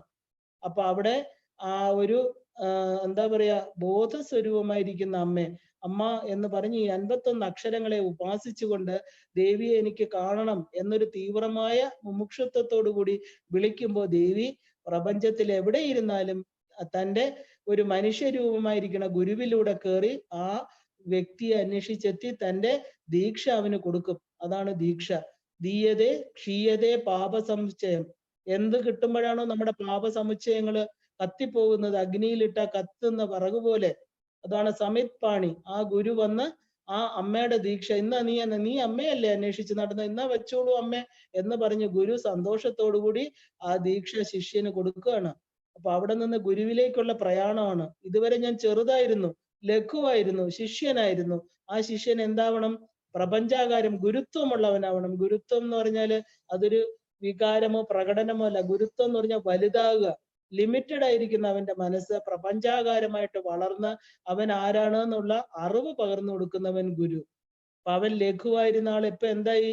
ആ ഒരു ദേവിയെ അറിയാനുള്ള യാത്രയില് അവനവനെ തന്നെ മറന്ന് അവൻ ലഘുവല്ല ഗുരുവാണെന്ന് തിരിച്ചറിഞ്ഞ് ആ ഒരു ഗുരു തത്വത്തില് ആ ഗുരുരൂപിണിയായിരിക്കുന്ന അമ്മയെ ഒരു ദിവസം കണ്ടുമുട്ടുകയാണ്. അത് ചിന്താമണി ഗ്രഹത്തിലാകാം, നമ്മുടെ ഹൃദയപത്മത്തിലാകാം. ചിന്തകളെ അതിക്രമിച്ച് ചിന്തകളെല്ലാം ഇല്ലാതിരുന്ന, ഒരു ചിന്തയ്ക്കും വേറൊരു ചിന്തയ്ക്കും ഇടയിലുള്ള ഗോപികമാര് ശ്രീകൃഷ്ണനെ കണ്ട പോലെ ആ ഒരു അഖിലദേഹിനാം അന്തരാത്മദൃക്, എല്ലാ ദേഹികളിലും അന്തരാത്മാവായിട്ട് ദൃക്കായിട്ട് ഈ ദൃശ്യങ്ങളെ എല്ലാം പ്രകാശിപ്പിച്ചുകൊണ്ടിരിക്കുന്ന ആ ഒരു ജ്യോതി സ്വരൂപമായിട്ട്, ആത്മസ്വരൂപമായിട്ട് എപ്പോഴും തെളിഞ്ഞു നിൽക്കുന്ന ആ ഒരു ചേതന സ്വരൂപിണിയായിട്ട് അവനവന്റെ ഉള്ളില് തന്നെ, അവനവന്റെ ദഹരാകാശത്തില്, അവനവന്റെ ഹൃദയാകാശത്തിൽ ഞാൻ അന്വേഷിച്ച് നടന്ന അമ്മയെ നമുക്ക് കണ്ടെത്താൻ പറ്റുന്നു. അതോടുകൂടി യാത്ര എന്താ? ഈ തിരിച്ച് അന്തർമുഖമായി കഴിഞ്ഞു. പ്രപഞ്ചത്തിൽ അന്വേഷിച്ച് കിട്ടാത്ത അമ്മയെ എവിടെ തെരഞ്ഞു? അകത്ത് തെരഞ്ഞപ്പോ അമ്മ അന്തർമുഖ സമാരാധ്യയാണ് എന്ന് തിരിച്ചറിഞ്ഞ് നമ്മൾ അന്തർയാഗത്തിനൊരുങ്ങി ആ ഒരു തന്റെ ഷഡ്ചക്രങ്ങളിലൂടെ ഈ അമ്മ തന്നെയാണ് കുണ്ടലിനി ശക്തിയായിട്ട് തന്റെ മൂലാധാരത്തിൽ ഇരുന്ന് സഹസ്രാരത്തിൽ ശിവനുമായിട്ട് ഇടയ്ക്കിടയ്ക്ക് പോകുന്നതെന്ന് തിരിച്ചറിഞ്ഞ് ആ അമ്മയെ എനിക്ക് കാണണം എന്ന് പറഞ്ഞ് അവൻ ഒരു ചര്യയിലൂടെ, നിഷ്ഠകളിലൂടെ, മന്ത്രത്തിലൂടെ ആ വർണ്ണരൂപിണിയെ തന്റെ ശരീരത്തിലുള്ള മന്ത്ര ശരീരത്തെ ഉണർത്തുകയാണ് ശ്രീവിദ്യാ മന്ത്രം എന്ന് പറയുന്ന മഹാമന്ത്രം ചെയ്യുന്നത്. തന്റെ ശരീരത്തിൽ 3 ഖണ്ഡങ്ങളായിട്ട് അഗ്നിഖണ്ഡം, സൂര്യഖണ്ഡം, സോമഖണ്ഡം, ഈ 3 ഖണ്ഡത്തിൽ വ്യാപിച്ചു കിടക്കുന്ന ആ ഒരു ശക്തിയെ തിരിച്ചറിയുക.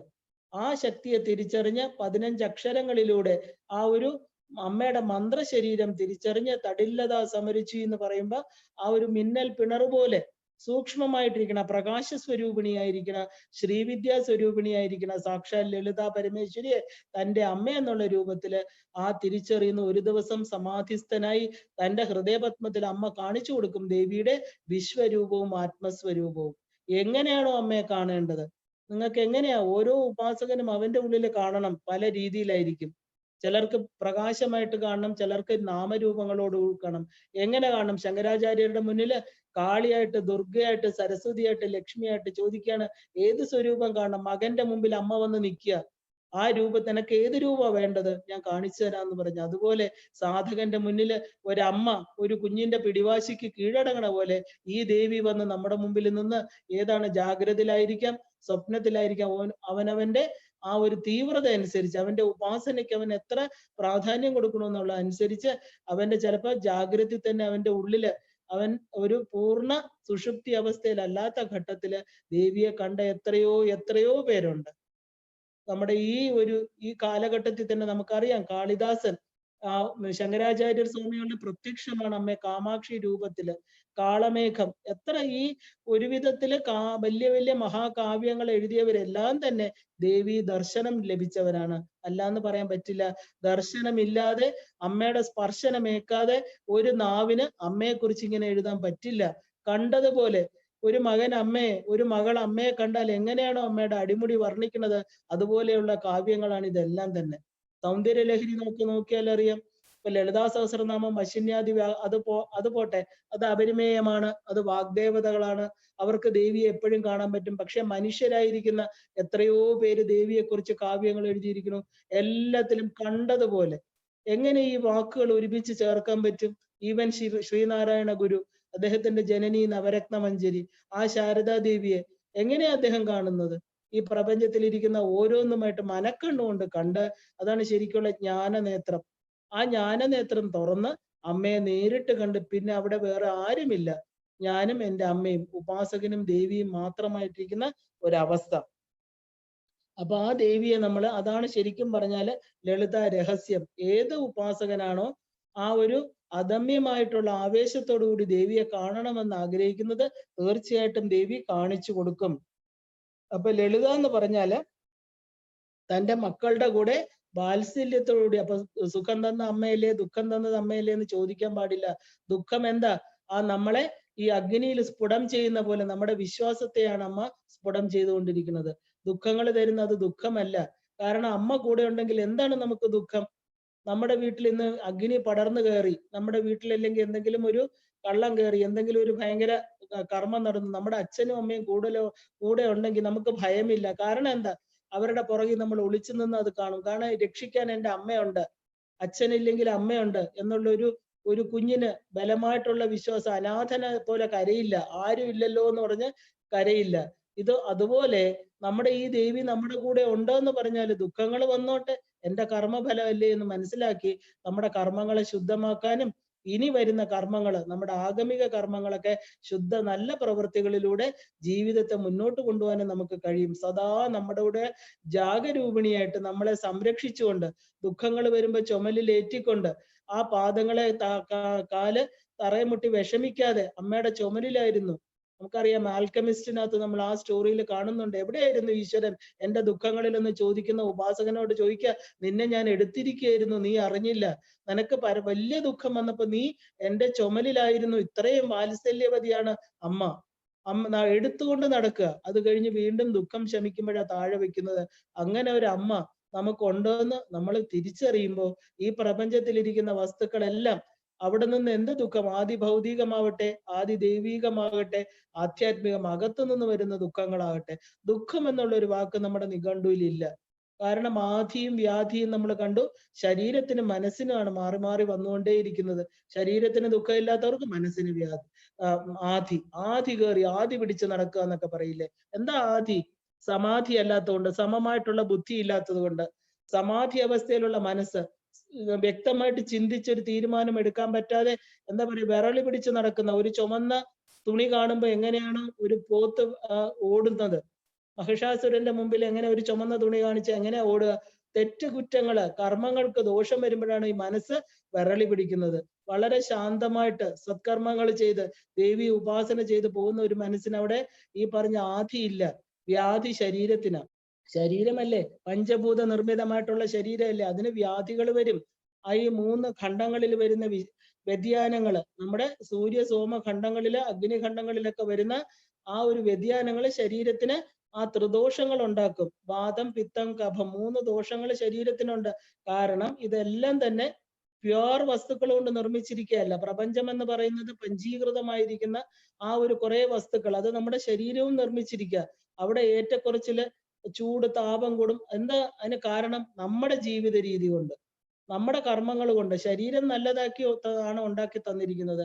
പക്ഷെ നമ്മൾ ജീവിക്കുന്ന രീതി, മാംസഭക്ഷണം, ഒരുപാട് ശരീരത്തിന് കൊടുക്കുന്ന സ്ട്രെയിന്, ഇന്ദ്രിയങ്ങൾക്ക് കൊടുക്കുന്ന കൂടുതൽ എന്താ പറയാ, കൂടുതൽ ടാക്സിങ് ഇന്ദ്രിയങ്ങളെ, അതായത് കർമ്മേന്ദ്രിയങ്ങളെ കൊണ്ട് ഒരുപാട് കാര്യങ്ങൾ ചെയ്യിപ്പിക്കുക. ജ്ഞാനേന്ദ്രിയങ്ങള് അതിന് ആഹാരം കൊടുക്കാതെ, ജ്ഞാനേന്ദ്രിയങ്ങളെ കണ്ണ്, കാത്, മൂക്ക്, തൊക്ക്, ഇതിനൊക്കെ എന്താ കൊടുക്കുക? എപ്പോഴും വിഷ്വൽസ് മാത്രം, പ്രാപഞ്ചിക വസ്തുക്കളെ മാത്രം കണ്ട് കണ്ട് ജഡമായി, അതിന് ആത്മീയമായിട്ടുള്ള ഒരു ഉണർവും അവിടെ കൊടുക്കുന്നില്ല. ആത്മീയ സാധനങ്ങൾ ഒന്നുമില്ലാതെ കിടക്കുന്ന ആ ഒരു ശരീരത്തിൽ വ്യാധികൾ വരും നാച്ചുറലി. അല്ലാതെ ഇപ്പൊ എത്ര യോഗികളെ നമ്മൾ കണ്ടിട്ടില്ലേ? ഭക്ഷണം കുറച്ച് വളരെ യോഗചര്യയില് തന്റെ ആത്മാനന്ദത്തിൽ മുഴുകിയിരിക്കുന്നവർക്ക് ശരീരത്തിൽ രോഗം വരുന്നുണ്ടോ? അപ്പൊ ഭക്ഷണം, ക്രമതെറ്റിയ ജീവിതചര്യ, ഇതൊക്കെ തന്നെയാണ് ശരീരത്തിന് വരുന്ന രോഗങ്ങൾ. അത് നമ്മൾ ഉണ്ടാക്കുന്നതാണ്, ദേവിയല്ല. അപ്പൊ ഈ ദേവിയെ ഉപാസിക്കുമ്പോൾ നമുക്ക് ആദിവ്യാധികളൊന്നുമില്ല. ആദികളും വ്യാധികളും ഇല്ലാതെ ഒരു സമചിത്തതയോടുകൂടി സമാധി അവസ്ഥയിലിരിക്കുന്ന ഒരു മനസ്സിൽ എപ്പോഴും ലളിതാ പരമേശ്വരി ഇങ്ങനെ ആ ഒരു തെളിഞ്ഞ്, അമ്മയുടെ ഒരു വിഷ്വൽ, കാരണം അമ്മ ഹൃദയപത്മത്തിലാണ് ഇരിക്കുന്നത്. ആ ഒരു പ്രതിബിംബം നമ്മുടെ ഉള്ളിലും നമ്മുടെ മുഖത്തും നമ്മുടെ ശരീരത്തിലുമൊക്കെ ആ പ്രകാശം ഇങ്ങനെ എന്താ പറയാ, ആ റേസ് അതിങ്ങനെ വന്നുകൊണ്ടേയിരിക്കും. ഓരോ രോമകൂപങ്ങളിലൂടെയും ആ പ്രകാശം വെളിയിൽ വന്നുകൊണ്ടേയിരിക്കും. അതാണ് ലളിതാ സാധകരുടെ ഒരു വ്യത്യാസം. അവർക്ക് പ്രത്യേകത അതാണ്. അപ്പോ വാത്സല്യത്തോടു കൂടി വിളയാടുന്നവൾ ലളിതാ പരമേശ്വരി. എല്ലാ വിദ്യകളുടെയും ആരാധനകളുടെയും ലക്ഷ്യം പുരുഷൻ സ്ത്രീ എന്ന ലിംഗഭേദമില്ലാതെ സംസാര സാഗരത്തിൽ ഉഴലുന്നവർക്ക് തോണിയായിട്ട് രക്ഷിക്കുന്നവളായതിനാൽ അവളെ അമ്മയെ ലളിത എന്ന നാമധേയം, അവൾ തന്നെയാണ് പരാശക്തി. അപ്പൊ ഈ മനുഷ്യർക്ക്, അതായത് സംസാരം എന്ന് പറയുന്ന സാഗരം, സംസാരം എന്ന് പറഞ്ഞാല് ജന്മം, ജന്തുക്കള്, മനുഷ്യരും ജന്തുക്കള് തന്നെയാ. ജന്മം എടുത്തവര്, ശരീരം എടുത്തവര്, അവരെല്ലാം എന്താ ഈ ഒരു ആ ഒരു ജന്മം കൊണ്ട് വന്നു വീണ ഒരു കടൽ, അതിനാണ് നമ്മൾ സംസാരം എന്ന് പറയുന്നത്. സംസാരം എന്ന് പറയാൻ നമ്മളെ വാക്കുകളെന്നല്ല അർത്ഥം. ആ ഒരു കാലത്തിലൂടെ ഒരു ജീവിച്ച് തീർക്കൽ. ഒരു സമയം മുതൽ എപ്പോഴാണോ ഗർഭപാത്രത്തിന്റെ പുറത്ത് ശരീരത്തോടു കൂടി വന്നത് മുതൽ ലാസ്റ്റ് 16 ഷോഡശ ക്രിയകള്, 16ാമത്തെ ക്രിയ വരുന്നിടം വരെയുള്ള ഒരു സമയം, അതിനെയാണ് നമ്മൾ ജീവിതം എന്ന് പറയുന്നത്. അതിനെയാണ് നമ്മൾ എക്സിസ്റ്റൻസ്. അതുവരെ നമ്മുടെ പാസ്റ്റിൽ നമ്മൾ ഉണ്ടായിരുന്നു. അത് കഴിഞ്ഞിട്ടില്ലേ? ഉണ്ട്. അപ്പൊ ഇത് രണ്ടും നമുക്കറിയില്ല. അപ്പൊ ഈ ശരീരം എടുക്കുന്ന സമയം മാത്രമേ നമുക്ക് അറിയുള്ളൂ. അതിനെയാണ് നമ്മൾ സംസാര സാഗരം എന്ന് പറയുന്നത്. ഈ സാഗരത്തില് ഉഴലുന്നവർക്ക് തോണിയായിട്ട്, തോണിക്കാരി നമ്മൾ കണ്ടു, എല്ലായിടത്തും തോണികളാ. ദേവിയുടെ ഫോർട്ടിലോട്ട് പോകുമ്പം താര എന്ന് പറയുന്ന ഭവതാരിണി ഇല്ലേ, കുരുകുല്ല, എത്ര തോണിക്കാരാ നമുക്ക്. വജ്രേശി, വാരുണി ദേവി, ഇങ്ങനെ എല്ലാവരും തോണികളിൽ സഞ്ചരിച്ചുകൊണ്ടിരിക്കുക. എന്താ, എല്ലായിടത്തും വ്യാപികകളാണ്. അമ്മയുടെ ചിന്താമണി ഗൃഹത്തിലോട്ട് പോകുമ്പോൾ എല്ലായിടത്തും അമൃത സമുദ്രങ്ങളാണ് നമുക്ക് കടന്നു പോവേണ്ടത്. അമൃതം എന്ന് പറയുമ്പോൾ മൃതമല്ലാത്തത് എന്നർത്ഥം. അവിടെ ഈ ശരീരബോധം ഉപേക്ഷിച്ചു പോയവരാണ് അവിടെ താമസിക്കുന്നത്. കാരണം അവർ അമൃത് ഭക്ഷിച്ചവരാണ്, അമൃതത്വം നേടിയവരാണ്.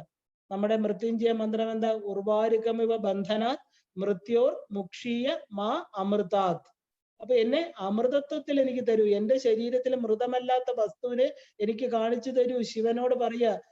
ഒരു തോട്ടക്കാരനായിട്ട് വന്ന് എന്റെ ബന്ധങ്ങളെ, എന്റെ പശുപാശങ്ങളെ മുറിച്ചു തരുമല്ലോ ഭഗവാനെ. അദ്ദേഹത്തിന്റെ ആ ഒരു മൂന്നാമത്തെ കണ്ണായിരിക്കുന്ന ആ ത്രയംബകം യജാമഹേ, ആ മൂന്നാമത്തെ കണ്ണ് തുറന്ന് എനിക്ക് ജ്ഞാനത്തെ തരൂ. ഈ ജ്ഞാനത്തില് എന്റെ ഈ പറയുന്ന ആഗ്രഹങ്ങളും ബന്ധങ്ങളും ഒക്കെ അറ്റുപോട്ടെ. ഈ പറഞ്ഞ വെള്ളരിക്ക ഉണങ്ങിക്കഴിഞ്ഞാലും അതിന്റെ വള്ളിയോട് ചേർന്നിരിക്കുന്നത് തനിയെ പൊട്ടി വരുന്നില്ല. ഭഗവാൻ വന്ന് ഇതിനെ മുറിച്ചു കളയട്ടെ. ഭഗവത് സ്മരണ ഈ ശരീരബോധത്തെ ഇല്ലാതാക്കട്ടെ എന്നാണ് നമ്മൾ പ്രാർത്ഥിക്കുന്നത്. അതിനെയാണ് മൃത്യുവിനെ ജയിക്കുക. അല്ല മരണമില്ലാത്ത അവസ്ഥ എന്നല്ല. എല്ലാവരും വിചാരിക്കും മൃത്യുഞ്ജയ മന്ത്രം ജപിച്ച് സൂക്കേടായിട്ട് കിടക്കുമ്പോൾ മൃത്യുഞ്ജയ മന്ത്രം ജപിച്ച കൂടുതൽ കാലം ജീവിക്കുന്നല്ല, എത്രയും പെട്ടെന്ന് മരണം വരും. കാരണം ബോഡിയുടെ സഫറിങ്സ് കുറയ്ക്കുന്ന അർത്ഥം. അതായത് നമ്മൾ ഒരാൾ കഷ്ടപ്പെടുന്നത് കാണാൻ ആർക്കും ഇഷ്ടമല്ല. അച്ഛനായാലും അമ്മയായാലും ഭർത്താവായാലും ആരായാലും കഷ്ടപ്പെടുക എന്ന് പറയുമ്പോൾ നമ്മൾ എന്ത് ചെയ്യും? മൃത്യുഞ്ജയ മന്ത്രം ജപിച്ചല്ലയോ ഈ ശരീരം ഇതെന്തിനാ ഇങ്ങനെ ക്ലേശിപ്പിക്കുന്ന ഭഗവാനെ, ഇതിനെ അങ്ങ് അറുത്തു കളയൂ. ഈ ജീവൻ ശരീരവുമായിട്ട് ബന്ധപ്പെട്ട് ശരീരമാണ് ഞാൻ എന്നുള്ള ബോധത്തില് അത് ശരീരം വിടാതെ സ്ട്രഗിൾ ചെയ്യുന്ന കാണാം. എത്രയോ പേരെ നമ്മൾ കണ്ടിട്ടുണ്ട്. 5 വർഷം 6 വർഷം വെള്ളം കുടിക്കാതെ ഒരു തൊട്ട് എല്ലാം റൈൽസ് ട്യൂബ് വഴി ഇട്ട് ശരീരത്തെ നിലനിർത്തുക. പക്ഷെ അവർക്ക് ബോധമുണ്ടോ? ഇല്ല. എന്തിനാണ് ഇങ്ങനെ ഒരു ശരീരം? കർമ്മങ്ങൾ തീരണം. പ്രാരാബ്ധം തീരുന്നിടം വരെ ശരീരം അങ്ങനെ കിടക്കും. അപ്പൊ നമ്മൾ അറിയാതെ പ്രാർത്ഥിക്കും, അയ്യോ എന്തിനാണ് ഈ സഫറിങ്? പക്ഷെ അവരിതൊന്നും അറിയുന്നില്ല. ആ ശരീരത്തെ നമ്മൾ കാണാൻ വേണ്ടി ഇങ്ങനെ സൂക്ഷിച്ചു വെച്ചിരിക്കുക. പണ്ട് ഈജിപ്തിലെ മമ്മീസിനെ സൂക്ഷിച്ച പോലെ നമ്മൾ അവരുടെ ശരീരത്തെ കണ്ടുകൊണ്ടിരിക്കുക. എന്തൊരു കഷ്ടമാണ്. അപ്പൊ നമ്മൾ മൃത്യുഞ്ജയ മന്ത്രം ജപിക്കും. കാരണം ഇതിനെ ഒന്ന് വിടൂ. കാരണം ആ മനസ്സ് ശരീരമാണ് എന്നുള്ള അത്രയും ജീവിതകാലത്തില് അവർക്ക് വേറൊന്നിനെ കുറിച്ചും അറിഞ്ഞൂടാ. യാതൊരു സ്പിരിച്വൽ ഉപാസനകളിലും കയറിയിട്ടില്ല. അവർക്ക് ഈ ശരീരത്തിനെ കഴിഞ്ഞ് വേറൊരു സ്ഥലം ഉണ്ടെന്ന് അറിയില്ല. കാരണം അവർക്ക് പോവാൻ ഭയമാണ്. വേറെ എവിടെയോ ഇരുട്ടിലോട്ടാണ്, തമസാണ്. എവിടെ പോകും, ഞാൻ ഒറ്റയ്ക്കല്ലേ എന്നൊക്കെ ഉള്ള ഒരു ഭയം. ഞാൻ ഉണ്ടാക്കി വെച്ചത് എല്ലാം ഈ ഭൂമിയിലല്ലേ. ഈ ശരീരത്തെ വിട്ട് എനിക്ക് ഭയം കൊണ്ട് ഈ ശരീരത്തോട് കടിച്ചു തൂങ്ങിക്കിടക്കും കൊളയട്ടെ പോലെ. അതൊരിക്കലും ശരീരം വിടില്ല. അങ്ങനെയുള്ള ജീവനുകളെ വിടിയിക്കാൻ ഗംഗാജലം കൊണ്ട് ഒഴിക്കാറുണ്ട് അവസാനം വായില്. ഗംഗയാകുന്ന ചുറ്റുമിരുന്ന് നമ്മളെ ഈ ഒരു ബോധത്തിന് നമ്മൾ ചുറ്റുമിരുന്ന് നമഃശിവായ മന്ത്രം, ആ പഞ്ചാക്ഷരി മന്ത്രം എന്ന് പറയുന്ന പഞ്ചഭൂത നിർമ്മിതമായ ശരീരത്തെ വിട്ടുകളയാനായിട്ട് ജീവനോട് പറയുക. പഞ്ചാക്ഷരി വളരെ വളരെ വിശേഷപ്പെട്ട മന്ത്രമാണ്, പ്രത്യേകിച്ച് ശക്തി പഞ്ചാക്ഷരി. ആ പഞ്ചാക്ഷരി ജപിക്കുമ്പോൾ പഞ്ചഭൂത നിർമ്മിതമായിട്ട് ഭൂമി ജല അഗ്നി വായു ആകാശം കൊണ്ട് നിർമ്മിച്ച ഈ ശരീരം, ആ ശരീരമല്ല നീ. ആ ശക്തി, ആ ഓം ഹ്രീം നമഃശിവായ എന്ന് ജപിക്കുമ്പോൾ ആ ഹ്രീങ്കാര സ്വരൂപിണിയായിരിക്കുന്ന അമ്മ ആ ഒരു പ്രപഞ്ചത്തിനോട്ടുള്ള പിടി ജീവാത്മാവിനെ വിട്ടുകളയിപ്പിക്കുന്ന പറയുന്നത്. തന്ത്രശാസ്ത്രത്തിലെ ശക്തി പഞ്ചാക്ഷരി വളരെ വിശേഷമാണ്. അങ്ങനെ ഈ ശരീരം മാത്രമാണ് എന്നൊരു ജീവന്റെ ധാരണയില് അത് വിടാനായിട്ട് മടിക്കും. അപ്പൊ ഈ തോണിക്കാരിയായിട്ട് നമ്മളെ ദേവി വന്ന് ഈ ഭവസാഗരത്തിൽ നിന്ന് നമ്മളെ അപ്പുറത്തേക്ക് കടത്തിവിടണമെങ്കിൽ ആര് വരണം? ഈ അമ്മ വരണം, ഇല്ലേ? അതുകൊണ്ടല്ലേ ഏണീ സമാന മിഴികൊണ്ടുടൻ എന്നെ നോക്കി ടേണാങ്ക ശേഖര കുടുംബിനിയുടെ അടുത്ത് എന്താ നമ്മൾ പറയുന്നത്? സാദരം മാം. ഞാൻ പറയണു അമ്മ, അമ്മയുടെ ആ ഒരു കണ്ണ് മാൻമിഴികൾ കൊണ്ട് എന്നെ ഒന്ന് നോക്കൂ.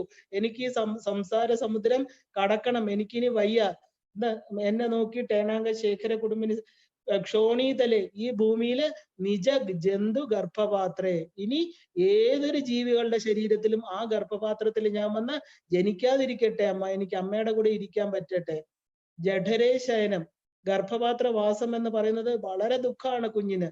ആ കുഞ്ഞിനെ സംബന്ധിച്ച് കൈയും കാലും ഒക്കെ വളച്ച് കാരണസമുദ്രമാകുന്ന ജലത്തിൽ ആ ജലം കുടിച്ചും അത് എന്താ പറയാ വായിക്കൂടെ കുടിച്ചും അവിടെ തന്നെ വിസർജിച്ചും കിടക്കുന്ന ഒരു അവസ്ഥ.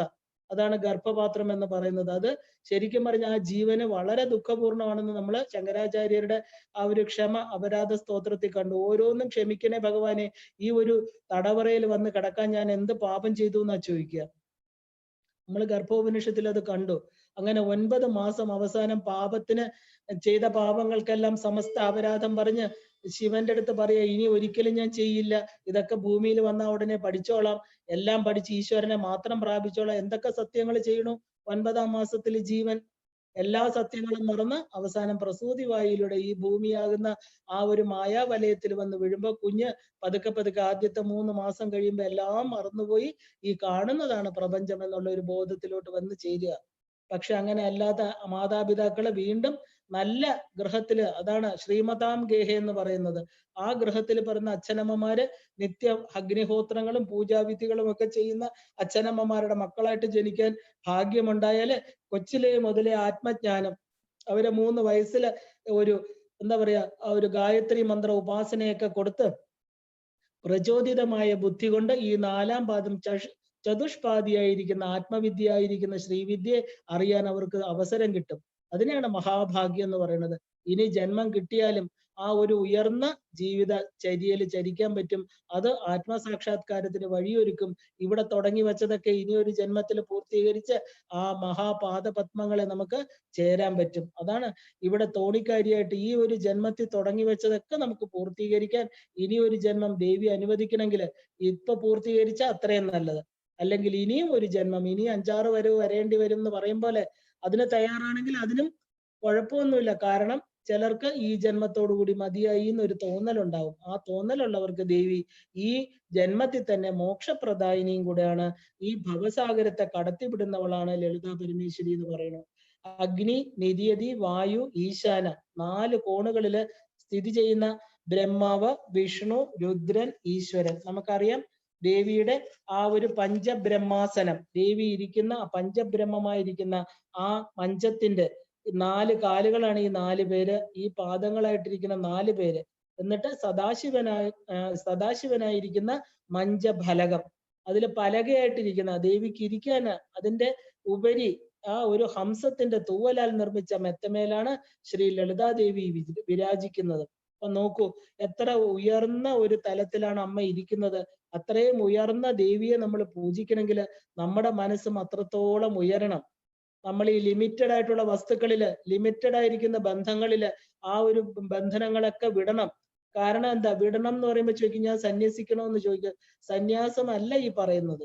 കാരണം ഉള്ളുകൊണ്ട് വിട്ടോളണം. കാരണം ഈ ബന്ധനങ്ങളെല്ലാം തന്നെ ഈ ഒരു മഹാത്രിപുര സുന്ദരിയുടെ സവിധത്തിലേക്കുള്ള യാത്രയ്ക്ക് തടസ്സമാവരുത്. കാരണം സാധാരണ ബന്ധനമല്ല മനുഷ്യരുണ്ടാക്കുന്നത്. ആ ഓരോരുത്തരെയും, ഏത് പക്ഷികളും നമ്മൾ കണ്ടിട്ടുണ്ട്, കുഞ്ഞുങ്ങൾ പറക്കം പറ്റുമ്പോൾ അവരെ പറത്തി വിടും ഇല്ലേ? എല്ലായിടത്തും നമ്മൾ ദേവി മഹാത്മ്യത്തിൽ കണ്ടു. അത് ഒരു മൃഗങ്ങള്, എല്ലാ മനുഷ്യരിലും മൃഗങ്ങളിലുമുള്ള സ്വഭാവമാണ് തന്റെ കുഞ്ഞുങ്ങളെ ഒന്ന് ചെറുതായിരിക്കുമ്പോൾ സൂക്ഷിച്ച് വളർത്തി വിടുക. നമ്മളോ ജീവിതാവസാനം വരെ മക്കളെ കെട്ടിയിടുന്ന ഒരു പരിപാടി. അവരെ ഇങ്ങനെ കെട്ടി കെട്ടി കെട്ടി കെട്ടി എന്റേത് എന്റേത് എന്റേത്, അവരുടെ ഞാൻ അവരുടേത് ഇങ്ങനെ പറഞ്ഞ് ഈ ജീവിതം മുഴുവൻ രാമ രാമ എന്ന് ജപിക്കുന്നതിന് പകരം അവരെ ഫ്രീ ആയിട്ട് വിടാതെ, അവരെ തൻകാലിൽ നിർത്താതെ, അവരെ ഇങ്ങനെ പാശം കൊണ്ട് ബന്ധിച്ച് ജീവിതം അവസാനം ഈ വേടന്റെ നമ്മൾ കണ്ടു പ്രാവുകളെ പോലെ അമ്മയെ നോക്കി അച്ഛൻ, ആ മക്കളെ നോക്കി അമ്മ വീണു, അമ്മയെ നോക്കി അച്ഛനും വീണ് സർവനാശം സംഭവിച്ച പോലെ നമ്മളെ പാശം കൊണ്ട് ബന്ധിതരാണ്. ഈ പാശബന്ധിതരായിട്ടുള്ള മനസ്സിന് എത്ര ഉപചാരങ്ങൾ ചെയ്താലും നമുക്ക് ദേവിയിൽ നിന്ന് നമ്മളുമായിട്ട് ചേർന്നിരിക്കുന്ന വസ്തുക്കളെ നന്നാക്കണേ ഇതാ മനസ്സിന്റെ സബ് കോൺഷ്യസ് മൈൻഡ് ഇങ്ങനെ പ്രാർത്ഥിച്ചുകൊണ്ടിരിക്കുക. കാരണം ഇതിൽ നിന്ന് വിടാൻ പറ്റുന്നില്ല. ഇതിനുള്ള പോംവഴികള്, ഈ സംസാര സമുദ്രത്തിൽ സുഖമായിട്ടിരിക്കാൻ, ദുഃഖങ്ങൾ വരാതെ ഒരു കാവലായിട്ട് നിൽക്കാനാണ് ദേവിയെ നമ്മൾ കാണുന്നത്.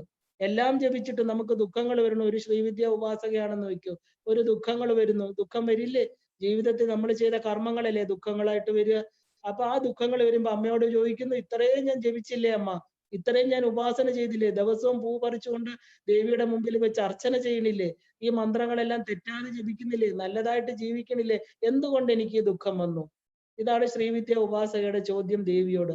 അത് ശ്രീവിദ്യ ഉപാസക ചോദിക്കാൻ പാടില്ല. കാരണം എന്താ? അത് ദേവിയല്ല നമുക്ക് തന്നിരിക്കുന്നത് ദുഃഖങ്ങളൊന്നും. നമ്മുടെ ഈ ഉപാസന അപ്പൊ എന്ത് ചെയ്തു? ഈ അറ്റാച്ച്മെന്റ് കാരണം ദേവി ഉപാസന നമ്മളെ ഈ പറഞ്ഞ മെറ്റീരിയൽ കാര്യങ്ങൾക്കായിട്ട് ഉപയോഗിച്ചു. നമ്മുടെ ജീവിതം ഈ പ്രപഞ്ചത്തിലെ സുഖമായിരിക്കണം, ഞാൻ മരിക്കണവരെ വേറൊരു ദുഃഖവും വരരുത്, എല്ലാവരും നന്നായിരിക്കണം, എൻ്റെ ഫ്രണ്ട്സും സൊസൈറ്റിയും മക്കളും ഒക്കെ നന്നായിരിക്കണം, എനിക്ക് വേറെ ദുഃഖങ്ങളൊന്നും വരാൻ പാടില്ല, അതിനൊരു ഗ്യാരണ്ടി, അതിനൊരു ഇതായിട്ട് എൻ്റെ ശ്രീവിദ്യ ഉപാസന. അങ്ങനെ വിചാരിച്ചു കഴിഞ്ഞാൽ ഒരിക്കലും നമുക്ക് മനസമാധാനമോ അങ്ങനെ ദേവിയിൽ നിന്നൊന്നും കിട്ടുകയില്ല. എല്ലാ ശ്രീവിദ്യ ഉപാസകരോടും ഏത് തന്ത്രാചാര്യനെ എടുത്തു നോക്കിയാലും ശ്രീവിദ്യ ഉപാസന ആത്മലാഭം എന്നാ പറയുന്നത്. നമുക്ക് ആത്മാവിനെ അറിയാൻ പറ്റും. നമ്മുടേതായിട്ടുള്ള പേഴ്സണൽ ആയിട്ടുള്ള ഒരു ബെനിഫിറ്റ് ആണ് അവിടെ ഉള്ളത്. ഓരോ വ്യക്തിയും ഓരോ ഇൻഡിപെൻഡന്റ് ആണ്. അവന് ദേവിയെ കിട്ടുക എന്ന് പറയുന്നതാണ് മോക്ഷം. അല്ലാതെ മക്കളും കുടുംബവും സ്വത്തിനെ നിലനിർത്താനും അല്ല ദേവി. കാരണം ഇതെല്ലാം ഇമ്മെറ്റീരിയൽ ആണ്. നമ്മൾ ഒരു തലത്തിൽ ഉപാസനയിലൂടെ പോയിട്ടും വീണ്ടും ഇമ്മെറ്റീരിയൽ ആയിട്ടുള്ള കാര്യങ്ങളിൽ മനസ്സിൽ കുടുങ്ങി നിന്നാൽ ഒരു കാലം ഇനി അനേക ജന്മങ്ങൾ എടുത്തെങ്കിലേ ഈ ശ്രീവിദ്യയെ അറിയാൻ പറ്റുള്ളൂ. അതാണ് മഹാവിദ്യ, ആത്മവിദ്യ എന്നൊക്കെ പറയുന്നത്. മറ്റതെല്ലാം തരില്ലേ? തീർച്ചയായിട്ടും തരും. എന്തുകൊണ്ട് തരില്ല?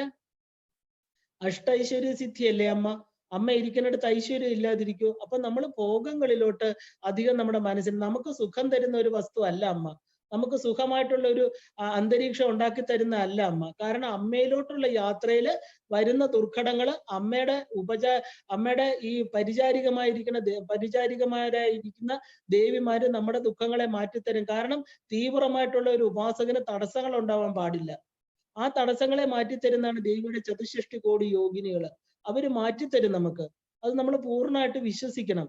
പിന്നെയും വന്നു ചേരുന്നെങ്കിൽ അത് കർമ്മഫലം, അത് അനുഭവിച്ചു പോകണം. അവിടെ ചോദ്യം, എനിക്ക് എന്തുകൊണ്ട് ദുഃഖം തന്നു, ഇത് ജപിച്ചിട്ടെന്നൊരു ശ്രീവിദ്യ ഉപാസകന് തോന്നിക്കഴിഞ്ഞാൽ അവിടെ കഴിഞ്ഞു ഉപാസന. കാരണം ദേവി നമുക്ക് ഒരു ഗ്യാരണ്ടിയും തന്നിട്ടില്ല. അതാണ് തീവ്രമായ മുമുക്ഷുത്വം ഉണ്ടെങ്കിൽ മാത്രമേ ശ്രീവിദ്യ എടുക്കാവൂ എന്ന് പറയുന്നത്. എന്തുകൊണ്ടാണ് പലരും ശ്രീവിദ്യ എടുത്തിട്ട് വിട്ടുപോകാൻ കാരണം പ്രാപഞ്ചികമായിട്ടുള്ള പല കാര്യങ്ങളും ദേവിയുടെ മുന്നിൽ കൊണ്ടുവയ്ക്കുക.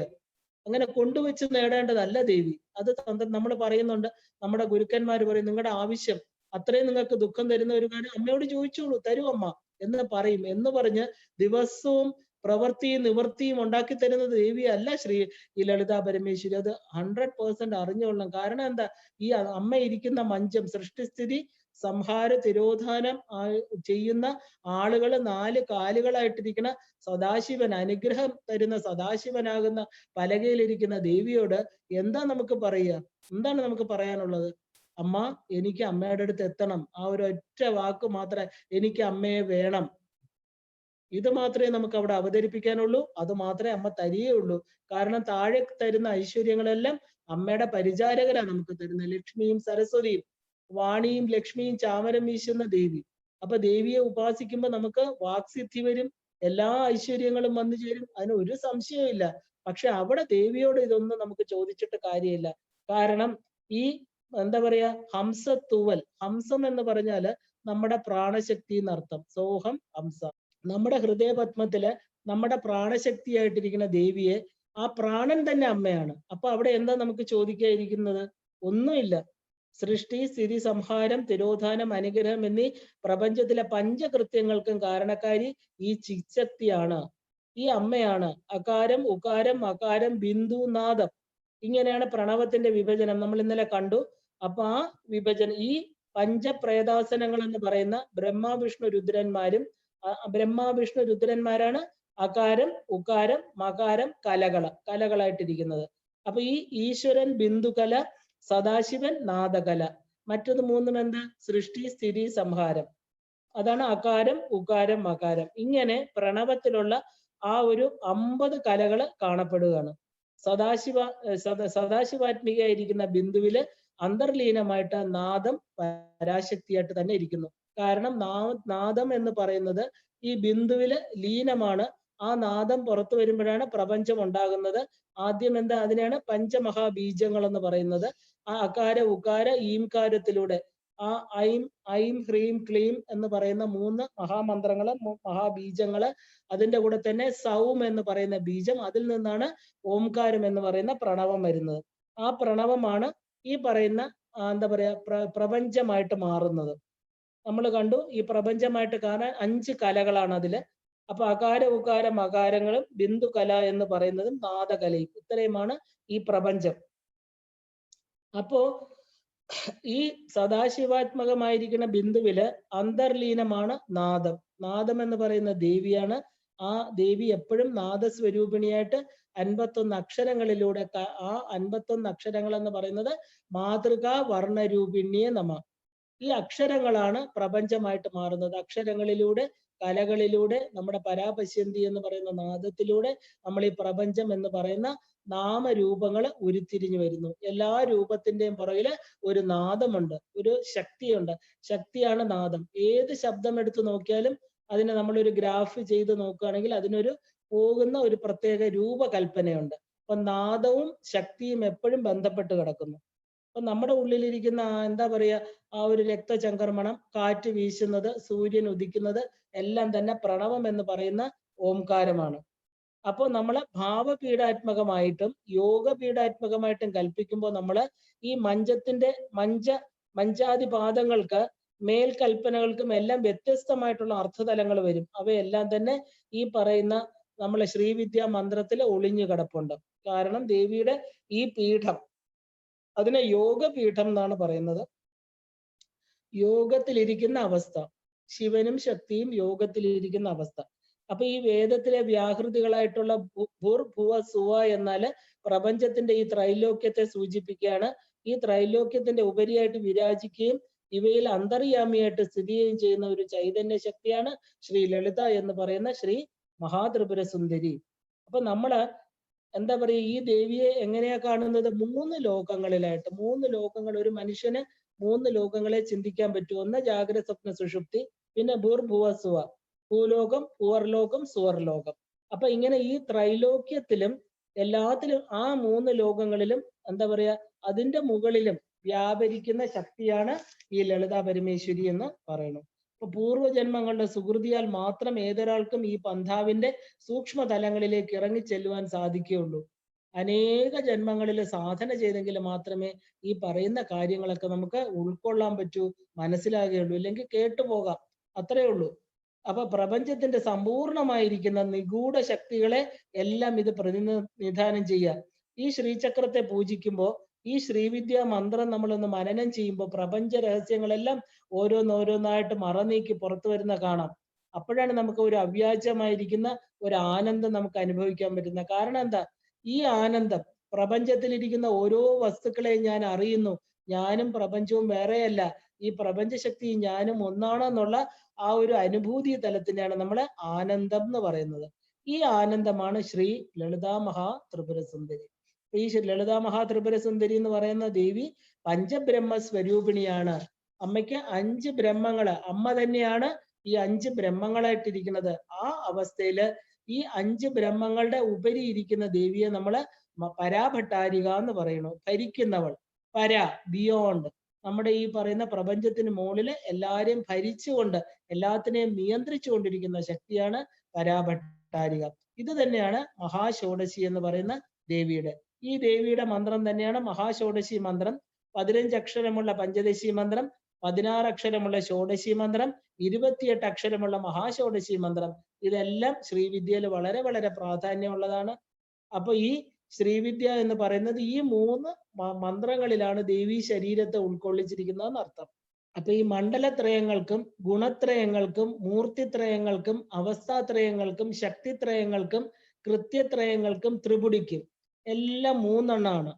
ഈ അപ്പുറമുള്ള പരബ്രഹ്മം അല്ലെങ്കിൽ പരമശിവന്റെ ചിത്ശക്തിയാണ് 15 നിത്യകളായിട്ടിരിക്കുന്നത്, 51 വർണ്ണാക്ഷരങ്ങളായിട്ടിരിക്കുന്നത്. ആ ആവൃതമായിരിക്കുന്ന മഹാത്രിപുര സുന്ദരി എന്ന ലളിതാംബിക. എന്താണ് ഈ മണ്ഡലത്രയം? മണ്ഡലത്രയം അഗ്നി, സൂര്യൻ, സോമൻ. ഗുണത്രയം സത്വം, രജസ്, തമസ്. മൂർത്തിത്രയം ബ്രഹ്മാവ്, വിഷ്ണു, ശിവൻ. അവസ്ഥാത്രയം ജാഗ്രത, സ്വപ്നം, സുഷുപ്തി. ശക്തിത്രയം ഇച്ഛാശക്തി, ജ്ഞാനശക്തി, ക്രിയാശക്തി. കൃത്യത്രയം സൃഷ്ടി, സ്ഥിതി, സംഹാരം. ത്രിപുടി ജ്ഞാനം, ജ്ഞാത്ര, ജ്ഞേയം. ഈ പറയുന്ന 7 കാര്യങ്ങൾക്കും, അതായത് ഇതിനെല്ലാം അപ്പുറത്ത് നിൽക്കുന്ന ആ ഒരു പരമശിവന്റെ ചിത്ശക്തിയാണ് ഈ 15 നിത്യകളായിട്ട് നമ്മൾ അറിയുന്ന ഈ ലളിതാ മഹാത്രിപുര സുന്ദരി. ഏറ്റവും പരമമായിരിക്കുന്ന ദൈവിക അവസ്ഥയെ സൂചിപ്പിക്കുന്ന പദമാണ് ലളിതാംബിക. അംബിക, അംബിക എന്ന് പറഞ്ഞാൽ എന്താ? പ്രപഞ്ചത്തിന്റെ മാതാവ്, പ്രപഞ്ചത്തെ സൃഷ്ടിച്ചവൾ. തന്റെ ഉള്ളിലിരിക്കുന്ന ആ നിഗർഭിതമായ ചലനാത്മക ശക്തിയാല് പരമശിവൻ തന്നെയാണ് ഈ 36 തത്വങ്ങളായിട്ട് പരിണമിച്ചുകൊണ്ട് ഈ പ്രപഞ്ചത്തെ ഉണ്ടാക്കി. പരമശിവൻ ആദ്യം നിർഗുണ പരബ്രഹ്മമായിട്ടിരുന്നു. അദ്ദേഹത്തിന്റെ ഉള്ളിൽ ഈ ലളിതാംബിക എന്ന് പറയുന്ന ദേവി സുഖമായിട്ട് സുപ്തമായിട്ട് ഉറങ്ങിയിരിക്കുകയായിരുന്നു. അപ്പൊ എപ്പോഴാണോ പരമശിവന് തന്റെ ഇച്ഛ ഉണ്ടായത്, കാമേശ്വരനായത്, പ്രപഞ്ച സൃഷ്ടിക്കുള്ള ആഗ്രഹം വന്നത്, ആ ശക്തിയായിട്ട് ഭഗവാന്റെ ആ ഒരു യാതൊരു അനക്കവുമില്ലാത്ത ചലനാത്മകമല്ലാത്ത ശിവനില് ചലിക്കുന്ന ശക്തിയായിട്ട് ദേവി ഉണർന്ന ഇച്ഛാജ്ഞാന ക്രിയകളിലൂടെ ഈ 36 തത്വത്തിലൂടെ ഈ ശിവാഭിന്നമായിട്ട്, ശിവനും ശിവയും രണ്ടല്ല, രണ്ടും ഒന്നാണ്. അപ്പൊ ഈ 36 തത്വങ്ങളായിട്ട് പരിണമിച്ചുകൊണ്ട് ഈ പ്രപഞ്ചത്തെ ശിവാഭിന്നയായിട്ട് പരമശിവന്റെ ഉള്ളില് കാണപ്പെടുന്ന ശുദ്ധമായ ചൈതന്യ ശക്തിയാണ് ശ്രീ ലളിതാംബിക. അമ്മ തന്നെയാണ് എന്താ, അമ്മയ്ക്ക് കംപ്ലീറ്റ് പവർ ഓഫ് അറ്റോണി കൊടുത്തിരിക്കുക ശിവൻ. കാരണം അദ്ദേഹത്തിന് ചലിക്കാൻ പറ്റില്ല. അതുകൊണ്ടാണ് ശിവശക്തിയായുക്തോ യതി ഭവതി പറയുന്നത്. ആ ഒരു ചലനശേഷി ഇല്ലാത്ത നിർഗുണ പരബ്രഹ്മം എല്ലാ അതോറിറ്റിയും ആർക്ക് കൊടുത്തു? പരബ്രഹ്മ മഹിഷി. എന്തിനാണ് കൊടുത്തത്? ഭ്രമയതി വിശ്വം, ഭ്രമിപ്പിക്കുക. ഈ വിശ്വത്തെ ഉണ്ടാക്കി നിലനിർത്തി തന്റെ ഉള്ളിൽ തിരിച്ചു കൊണ്ടുവന്ന് പിന്നെന്താ, ആ തിരോധാനം കഴിഞ്ഞ അനുഗ്രഹം 5 കൃത്യങ്ങളും അമ്മയ്ക്കുള്ള കംപ്ലീറ്റ് അതോറിറ്റി. അതുകൊണ്ടാണ് പരബ്രഹ്മ മഹിഷി, ഏറ്റവും ഉയർന്ന സ്ഥാനം ശിവൻ കൊടുത്തിരിക്കുന്നത്. ആ ദേവി തന്നെയാണ് പരമശിവന്റെ ഉള്ളിൽ കാണപ്പെടുന്ന ശുദ്ധ ചൈതന്യമായിരിക്കുന്ന ലളിതാംബിക. ഈ ലളിതാംബികയുടെ രൂപം 5 വിധത്തിലാണ് ഇരിക്കുന്നത്. എങ്ങനെയൊക്കെയാണ്? 1 സ്ഥൂലതരം, 2 സൂക്ഷ്മം. സൂക്ഷ്മം എന്ന് പറഞ്ഞാൽ എപ്പോഴും വിചാരിച്ചോളണം, ദേവിയെ പറ്റി പറയുമ്പോൾ സൂക്ഷ്മം എന്ന് പറഞ്ഞാൽ മന്ത്രമയ ശരീരം എന്നർത്ഥം.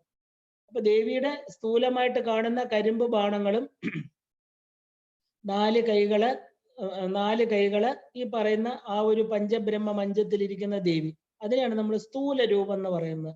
സ്ഥൂല രൂപത്തിന് 3 കൂടങ്ങളുണ്ട്, വാഗ്ഭവം, മദ്യം, ശക്തി, അങ്ങനെ 3 കൂടങ്ങൾ. അപ്പൊ ദേവിയുടെ സൂക്ഷ്മം എന്ന് പറയുമ്പോൾ ദേവിയുടെ മന്ത്രശരീരം ഈ 15, 16, 28 അക്ഷരങ്ങളുള്ള മന്ത്രശരീരം.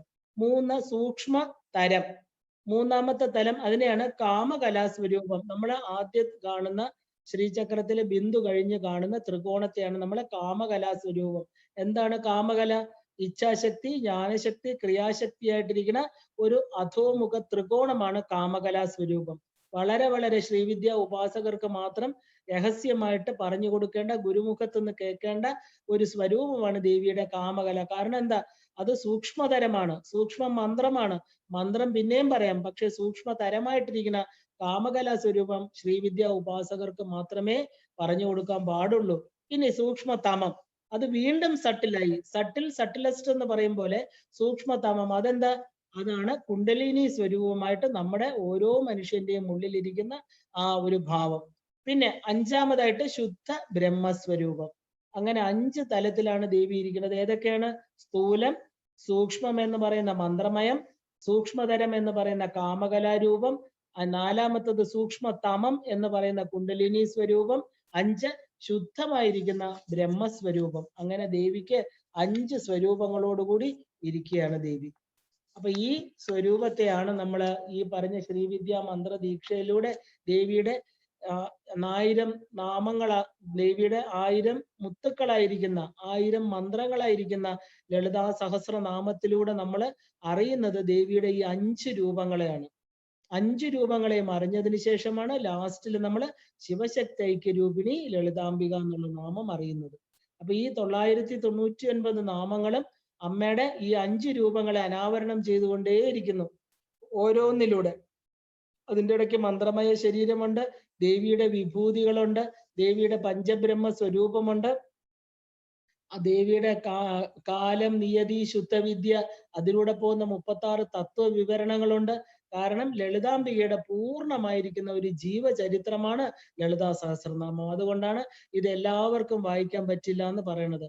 ലളിതാ സഹസ്രനാമത്തിന് പണ്ട് കാലത്ത് മന്ത്രാധികാരി എന്ന് പറഞ്ഞൊരു അധികാരമുണ്ട്. എല്ലാവരും ലളിതാ സഹസ്രനാമം വായിക്കില്ല. ലളിതാ സഹസ്രനാമം ബുക്ക് പോലും കൊണ്ടുവന്ന് പ്രദർശിപ്പിച്ച് വെക്കാൻ പാടില്ല, ഭൂമിയിൽ വെക്കാൻ പാടില്ല. എങ്ങനെയാണോ ദേവി മഹാത്മ്യം സൂക്ഷിച്ചിരുന്നത് അതുപോലെ വളരെ വളരെ മന്ത്രാത്മകമായിട്ട് പൂജാമുറിയില് മച്ചിൽ ഭഗവതി ഇല്ലെങ്കിൽ ബാലാപരമേശ്വരിയൊക്കെ പൂജിച്ചിരുന്ന സ്ഥലത്ത് ഗ്രന്ഥം എന്നുള്ള പേരില് ചുമന്ന പട്ടില് പൊതിഞ്ഞ ലളിതാ സഹസ്രനാമം ഇന്ന് നമുക്ക് കാണാം. അമ്പലങ്ങളുടെ പുറത്ത്, ഗ്രൗണ്ടുകളിലെ ഓടകള്, എന്താ പറയുക, പൊങ്കാലയിടുന്ന റോഡുകളിലൊക്കെ ലളിതാ സഹസ്രനാമത്തിന്റെ കൊച്ചു കൊച്ചു ബുക്കുകൾ. കാരണം അമ്മ മന്ത്രസ്വരൂപിണിയാണ്. ഇതിലിരിക്കുന്ന ഓരോ വാക്കും അമ്മയുടെ മന്ത്രങ്ങളാണ്. ഈ പറഞ്ഞ 10-25 വർഷത്തിന് ഈ ഒരു 15 വർഷമായുള്ളൂ ഇത്രയും ജനകീയമായിട്ട് ലളിതാ സഹസ്രനാമം വന്നിട്ട്. നമുക്കറിയാം ഓരോ സഹസ്രനാമങ്ങളും ഓരോ ഉപാസ്യ ദേവതയാണ്. ആ ഓരോ ഉപാസ്യ ദേവത, ശിവന് ശിവസഹസ്രനാമം, വിഷ്ണുവിന് വിഷ്ണു സഹസ്രനാമം, അതിനൊക്കെ ഋഷി, ഛന്ദസ്, ദേവതയുണ്ട്. അവരൊക്കെ മനുഷ്യ ഋഷിമാരാൽ ഉണ്ടാക്കപ്പെട്ടതാണ്. അതുകൊണ്ട് അവരെല്ലാം മനുഷ്യരാണ്. അവര് മനുഷ്യരുടെ നന്മയ്ക്ക് വേണ്ടി. പക്ഷേ ഈ ലളിതാ സഹസ്രനാമം എന്ന് പറയുന്നത് വേദത്തിനെ പോലെ അപൗരുഷേയമാണ്.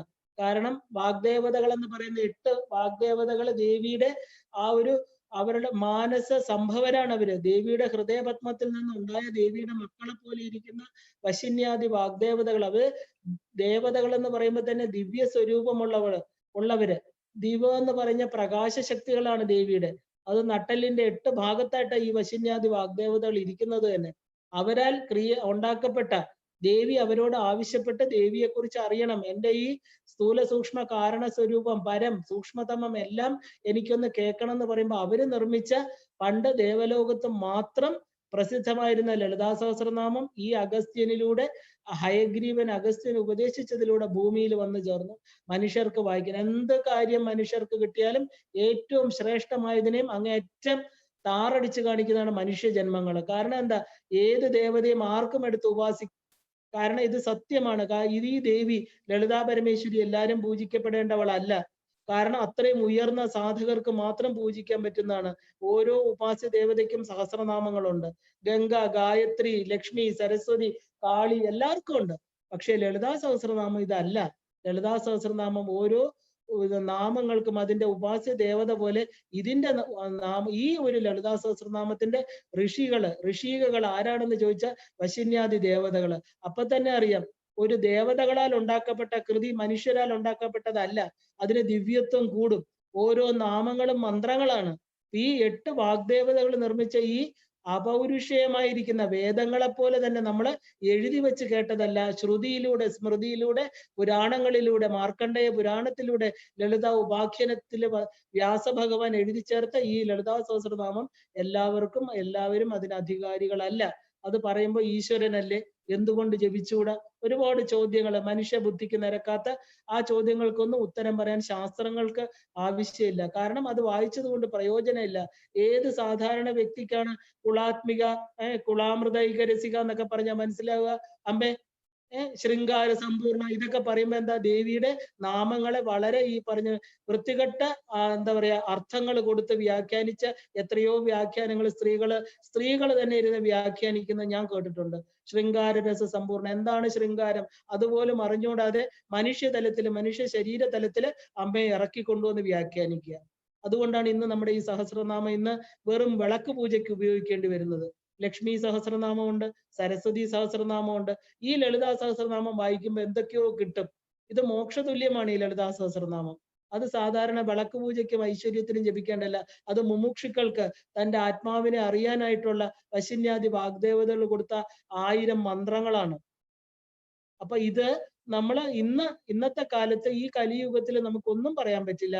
എല്ലാവരും ഈ ഒരു പുസ്തകത്തിനെ താഴെ കൊണ്ടുവിടുകയും കാര്യസാധ്യത്തിനായിട്ട് വായിക്കുകയൊക്കെ ചെയ്യും. അപ്പൊ ചോദിക്കും, അറിഞ്ഞുകൂടാത്തവർക്ക് ഗുരുവിന്റെ രൂപത്തിൽ ദേവി വന്ന് നിന്ന് ദീക്ഷ കൊടുത്ത് ഇത് വായിച്ചൂടെ? അതൊക്കെ എനിക്ക് അറിയില്ല. പക്ഷെ ഈ കലികാലം എന്ന് പറഞ്ഞ എല്ലാം മാനിപ്പുലേഷൻ, എല്ലാം തെറ്റായിട്ടുള്ള രീതിയിൽ ആ ഒരു ഹിപ്പോക്രസി, ദേവിയെ ഒരിക്കലും ആ ഒരു മൂടുപടത്തിലൂടെ അറിയാൻ ആർക്കും പറ്റില്ല.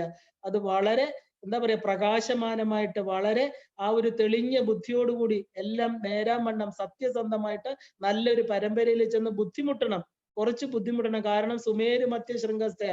ആ അമ്മയെ കിട്ടാൻ ചുമ്മാ ചെന്നിരുന്നോണ്ട് ഒരു വിളക്ക് കത്തിച്ച് വെച്ച് കുറെ പൂക്കൾ വെച്ചാൽ കിട്ടില്ല. ആ ഒരു ശ്രീചക്ര ഉപാസന. എന്താ ലളിതാ പരമേശ്വരിയുടെ ഈ 3 വകഭേദങ്ങള് ദേവിയെ ഉപാസിക്കുന്നവർക്ക് ശ്രീചക്രത്തെ ഉപാസിക്കണം. ശ്രീവിദ്യ മന്ത്രം വേണം. ലളിതാ പരമേശ്വരി, ലളിതാ സഹസ്രനാമം, ഇത് 3 അംഗങ്ങളാണ് ലളിതാ പരമേശ്വരി ഉപാസന എന്ന് പറയുന്നത്. എത്ര പേർക്കുണ്ടെന്നത് ആരെയും കുറ്റപ്പെടുത്തുന്നതല്ല.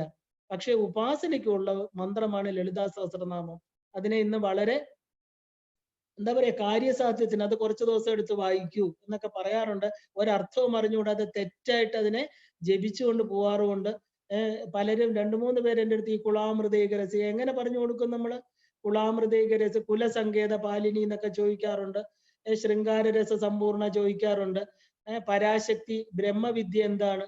ഇതൊന്നും അറിഞ്ഞുകൂടാത്ത ഒരാള് ഈ പറയുന്ന ലളിതാ സഹസ്രനാമം വായിച്ചത് കൊണ്ട് പ്രയോജനമില്ല. ഈ വെറുതെ കടലാസ് പൂക്കളുടെ ഉപമയെ പറയാൻ പറ്റും. മനുഷ്യർക്ക് എന്ത് വേണമെങ്കിലും ചെയ്യാം, പക്ഷെ ഫലം തരുന്നത് അമ്മയാണ്. ഇത് വളരെ എന്താ പറയാ സത്യസന്ധമായിട്ടുള്ള ഒരു ഉപാസനയാണ് ലളിതാ ഉപാസന എന്ന് പറയുന്നത്. അത് നമ്മൾ കണ്ടു. കാരണം വെളിയിൽ ലളിതയായിട്ടും അകത്ത് തന്റെ ഷഡ്ചക്രങ്ങളിൽ ഇരിക്കുന്ന പല ദേവതാ സങ്കല്പങ്ങളിലൂടെ സഞ്ചരിച്ച് അവസാനത്തെ ഫൈനൽ ഡെസ്റ്റിനേഷൻ ആണ് അമ്മ. ആ അമ്മയെ സാധാരണ ഗതിയില് ബുദ്ധിമുട്ടിയാലേ അമ്മയെ കിട്ടുള്ളൂ. അതുകൊണ്ടാണ് ഈ ശൃംഗങ്ങളെല്ലാം കടന്ന് ഒരു ദിവസത്തെ യാത്ര നമ്മൾ തളർന്ന് ക്ഷീണിച്ചു പോയി ഇല്ലേ? അപ്പോ ഈ അമ്മയെ കിട്ടണമെങ്കിൽ എത്രത്തോളം ആ ശൃംഗം എന്ന് പറയുന്നത് ഏറ്റവും ഉയർന്ന സുമേരു മധ്യ ശൃംഗം, ആ നട്ടെല്ലിന്റെ ഏറ്റവും ഉയർന്ന ശൃംഗം. ശൃംഗം എന്ന് പറഞ്ഞാൽ യോഗം കൊണ്ട് കിട്ടുന്നതെന്നർത്ഥം. യോഗ സാധനകളിലൂടെ മാത്രം കിട്ടുന്ന അമ്മയാണ് ലളിതാ പരമേശ്വരി. ആ അമ്മയെ എന്താ പറയാ അതേ രീതിയിൽ ഉപാസിച്ചെങ്കിൽ മാത്രമേ ആ ഉപാസന നമ്മളിൽ നിലനിന്ന് പോവുള്ളൂ, അമ്മയെ അറിയാനും പറ്റുള്ളൂ. അപ്പൊ നമുക്കിനി അടുത്തതായിട്ട് ശ്രീവിദ്യ ഉപാസന, അതിൽ ശ്രീ മഹാഗണപതിയുടെ സ്ഥാനം എന്താണ്? നമ്മൾ മൂലാധാരത്തിൽ ആദ്യം മഹാഗണപതിയുടെ മന്ത്രമാണ് കൊടുക്കുന്നത്. എന്താണ് മഹാഗണപതിക്ക് ശ്രീവിദ്യ ഉപാസനയിലുള്ള സ്ഥാനം? ഇപ്പൊ ജ്ഞാനേന്ദ്രിയങ്ങള്, കർമ്മേന്ദ്രിയം, പ്രാണപഞ്ചകങ്ങള്, പഞ്ചഭൂതാത്മകം, ആ ഒരു ഏകാദശ രുദ്രന്മാര്, ദ്വാദശ ആദിത്യന്മാര്, ഗണങ്ങള്, ഇതിന്റെ എല്ലാം പതിയാണ് ഗണപതി എന്ന് പറയുന്നത്. ഗണപതി എന്ന് പറഞ്ഞാല് ഗണങ്ങളുടെ പതി. എന്താണ് ഗണങ്ങളുടെ പതി? ആരാണ് ഈ ഗണങ്ങള്? ജ്ഞാനേന്ദ്രിയങ്ങള്, കർമ്മേന്ദ്രിയങ്ങള്, പഞ്ചപ്രാണനുകള്, 5 ഉപപ്രാണനുകള്, പഞ്ചഭൂതങ്ങള്, ഏകാദശ രുദ്രന്മാര് 11 പേര്, ദ്വാദശ ആദിത്യന്മാര് 12 ആദിത്യന്മാര്, ഇങ്ങനെ ഇരിക്കുന്ന പ്രപഞ്ചത്തിലെ എല്ലാ ഗണസമൂഹത്തിന്റെയും പതിയായിട്ടിരിക്കുന്ന ഗണപതി. അപ്പൊ ശ്രീവിദ്യ മന്ത്ര ഉപാസനയില് 28 അക്ഷരങ്ങളാണ് ഈ മഹാഗണപതിക്ക് ഉള്ളത്. ഈ ഗണപതി ഉപാസന വളരെയേറെ പ്രാധാന്യം കൊടുക്കണം. എന്താ നമ്മുടെ ശ്രീവിദ്യ ഇവിടെ മഹാഗണപതിക്ക് ദേവിയുടെ പുത്രൻ എന്നുള്ള ഒരു സ്ഥാനം മാത്രമല്ല, ലക്ഷ്മി വല്ലഭ ഗണപതിയാണ്. ലക്ഷ്മിയെ മടിയിലിരുത്തിക്കൊണ്ടിരിക്കുന്ന ഒരു സ്വരൂപമാണ് മഹാഗണപതി. ഇവിടെ ശക്തി സമേതനായിരിക്കുന്ന മഹാഗണപതി, അതാണ് ഇവിടുത്തെ സങ്കല്പം. അപ്പൊ നമുക്കറിയാം ആ ഒരു ശ്രീവിദ്യ നമ്മുടെ ലളിതാ സഹസ്രനാമത്തിലെ കാമേശ്വര മുഖാലോക കൽപ്പിത ശ്രീ ഗണേശ്വര, കാമേശ്വരന്റെ പരസ്പര നോട്ടത്തിൽ നിന്ന് ആ ഒരു വിഘ്നയന്ത്രത്തെ മാറ്റാൻ ഭഗവാൻ ഉണ്ടായി. അതിന് ശ്രീവിദ്യ ഗണപതി അല്ലെങ്കിൽ വാഞ്ചകൽപ്പ ഗണപതി എന്ന് പറയുന്നു. അപ്പൊ അങ്ങനെയും ഗണപതി ഉണ്ടായിട്ടുണ്ട്. ഈ ഗണങ്ങളുടെ പതി എന്ന് മാത്രമേ ഗണപതിക്ക് ഉദ്ദേശമുള്ളൂ. അപ്പൊ ഈ ശക്തി സമേതനായിരിക്കുന്ന മഹാഗണപതി എന്ന് പറയുമ്പോൾ ഇവിടെ ശൈവവും വൈഷ്ണവും. അപ്പൊ മഹാലക്ഷ്മിയെ മടിയിരുത്തിക്കുക. മഹാലക്ഷ്മി ആരാ? മഹാവിഷ്ണുവിന്റെ ഭാര്യ. അപ്പൊ ഇവിടെ ശൈവ വൈഷ്ണവ ഒരു സമ്മേളനമാണ് കാണിക്കുന്നത്. ശാക്തേയം, ഇത് മൂന്നും ഉണ്ട് ഇതിനകത്ത്. ശൈവം എന്ന് പറയുന്നത് ആരാണ്? ശിവന്റെയും പാർവതിയുടെയും പുത്രൻ. ആ വിഷ്ണു സങ്കല്പം വരുന്നത് ലക്ഷ്മി വരുമ്പോഴത്തേക്ക്, ശാക്തേയം വരുന്നത് ദേവി, ശക്തി ദേവി. അങ്ങനെ 3 എണ്ണം ഉൾക്കൊണ്ടതാണ് ഈ മഹാഗണപതി. കുങ്കുമ വർണ്ണത്തിലോട് ഇരിക്കുന്ന ഗണപതി, ചുവന്ന നിറത്തിലിരിക്കുന്ന ഗണപതി സാധകന്റെ മൂലാധാര സ്ഥിതമാണ് ഭഗവാൻ.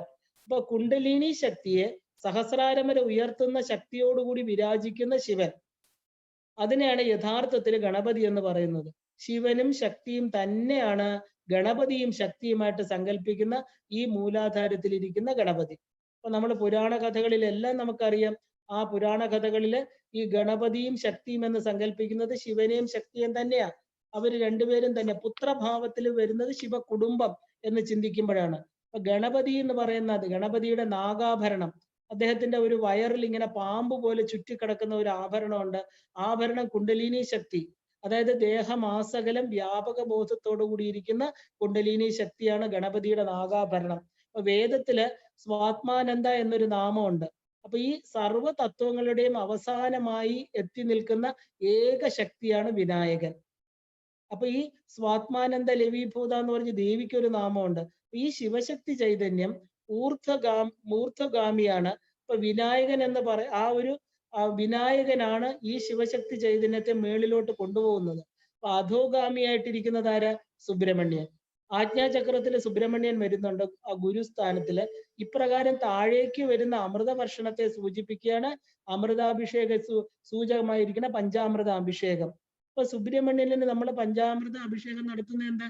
ഈ 5 ആധാരങ്ങളെ ഭേദിച്ചിട്ട് ഈ പറയുന്ന കുണ്ടലിനി ശക്തി ശിവനുമായിട്ട് സമ്മേളിച്ച് അതിൽ നിന്നുള്ള അമൃത പ്രവാഹം കൊടുക്കുന്നത് സുബ്രഹ്മണ്യൻ. 6 മുഖമാണ് ഷൺമുഖൻ ഇല്ലേ?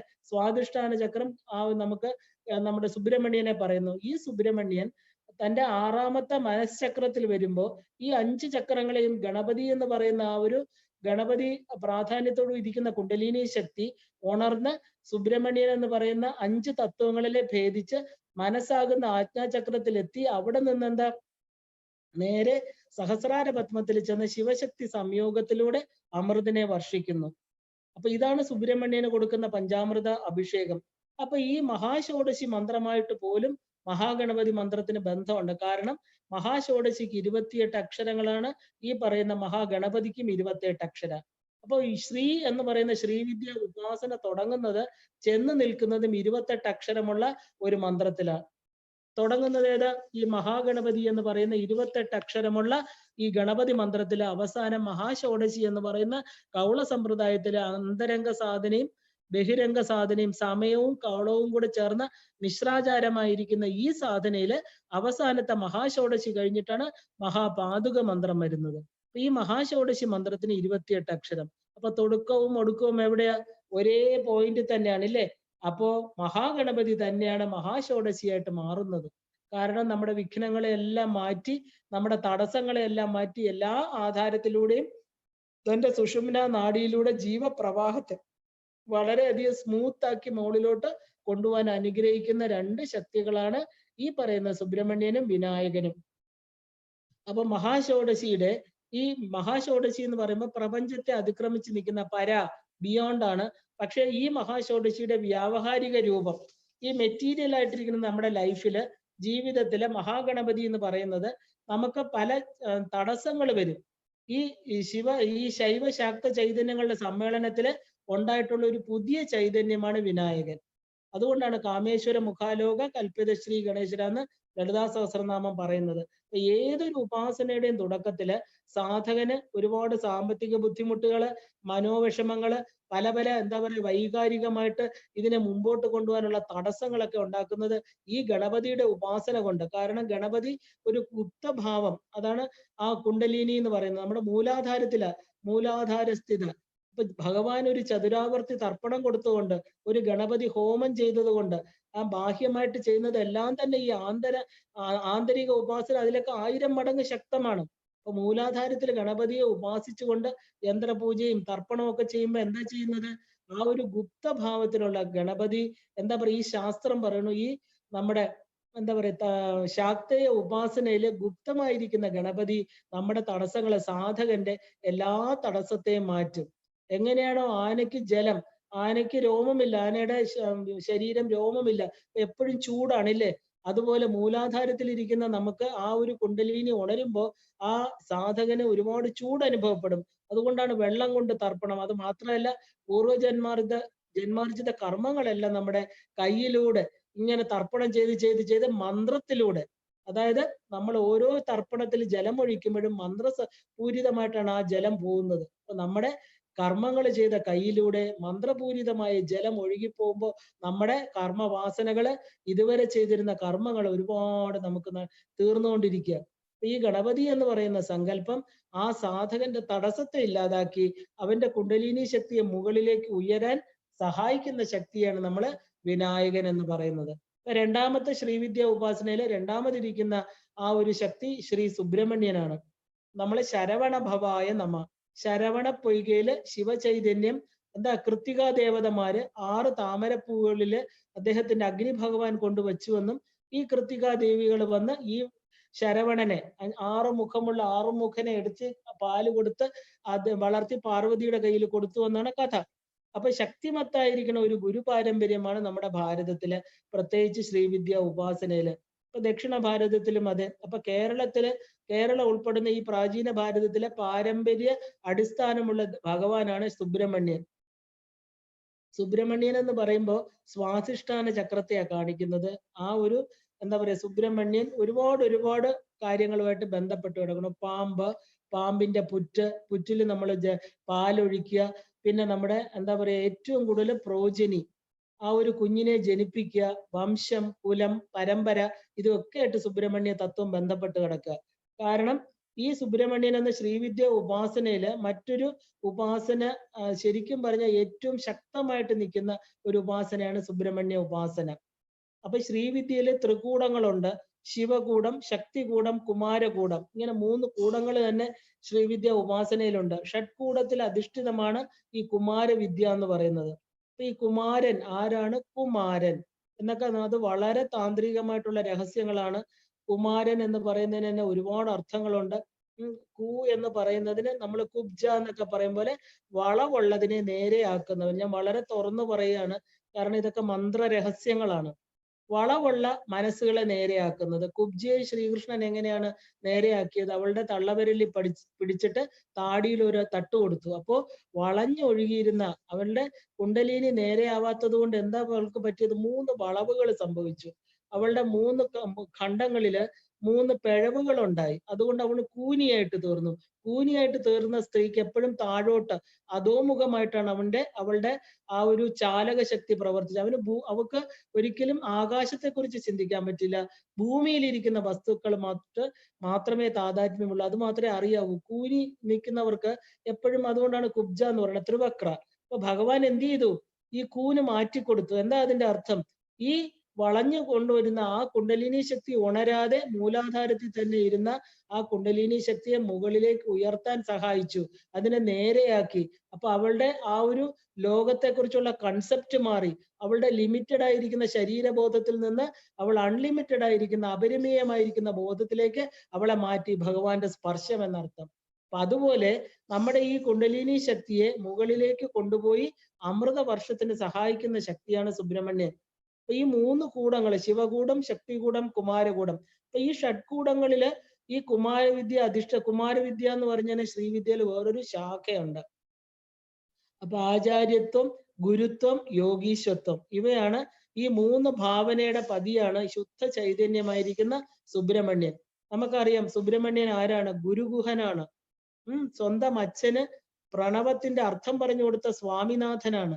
ഭഗവാൻ മുട്ടുകുത്തി നിന്ന് ശിവൻ തന്റെ ഇടതുകാല് ഭൂമിയിൽ വെച്ച് വലതുകാല് നേരെ എന്താ പറയാ മടക്കി പിടിച്ച് സ്വന്തം മകന്റെ മുമ്പിലിരുന്ന് ചെവിയിലൂടെ പ്രണവ രഹസ്യം കേട്ടു സ്വാമിമലയില്.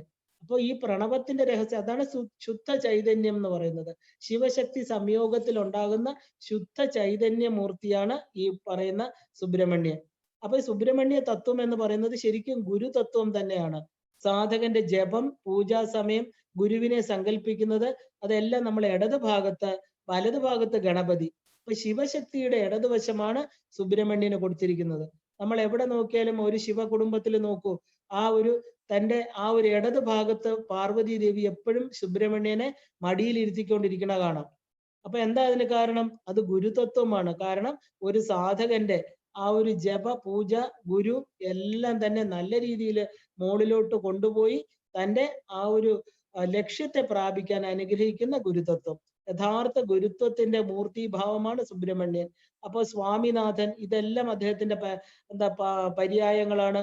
പിതാവായിരിക്കുന്ന ശിവൻ ഗുരുസ്ഥാനത്തേക്ക് കുമാരനെ ഉയർത്തിയതിന് ശേഷമാണ് ഈ പ്രണവ ചൈതന്യം, അതായത് പ്രണവ തത്വത്തിന്റെ പൊരുള് സുബ്രഹ്മണ്യനിൽ നിന്ന് അദ്ദേഹത്തിന് ലഭിക്കുന്നത്. ഈ സുബ്രഹ്മണ്യനാണ് സാക്ഷാൽ പരമശിവന് പ്രണവത്തിന്റെ പൊരുള് പറഞ്ഞു കൊടുക്കുന്നതെന്നർത്ഥം. അപ്പൊ അത്രയും ഉയർന്ന ഒരു തലമാണ് ഈ സുബ്രഹ്മണ്യന് നമ്മുടെ ശ്രീവിദ്യ ഉപാസനയില്. ആ മൂലാധാരസ്ഥിതമായിരിക്കുന്ന കുണ്ടലിനി ആ ഒരു ഗുരുതത്വ സ്ഥാനമായിരിക്കുന്ന ആജ്ഞാചക്രത്തിൽ എത്തുമ്പോഴാണ് സുബ്രഹ്മണ്യന്റെ സാന്നിധ്യം അവിടെ അനുഭവപ്പെടുന്നത്.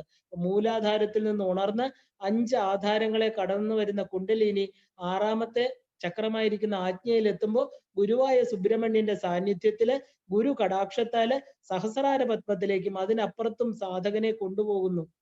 ആജ്ഞയിൽ കുണ്ടലിനി ശക്തി എത്തിയാൽ എന്താ?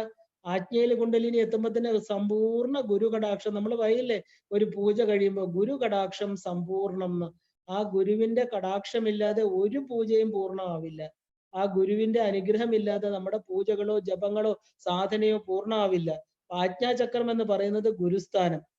അപ്പൊ ഈ ആജ്ഞാചക്രം ഭേദിക്കണമെങ്കിൽ എന്ത് വേണം? ഗുരുവിന്റെ അനുഗ്രഹം വേണം. ആജ്ഞാചക്രം ഭേദിച്ചില്ലെങ്കിൽ ആ സാധകന്റെ ജീവൻ മഹർലോകത്തിലേക്ക് മാറ്റപ്പെടും.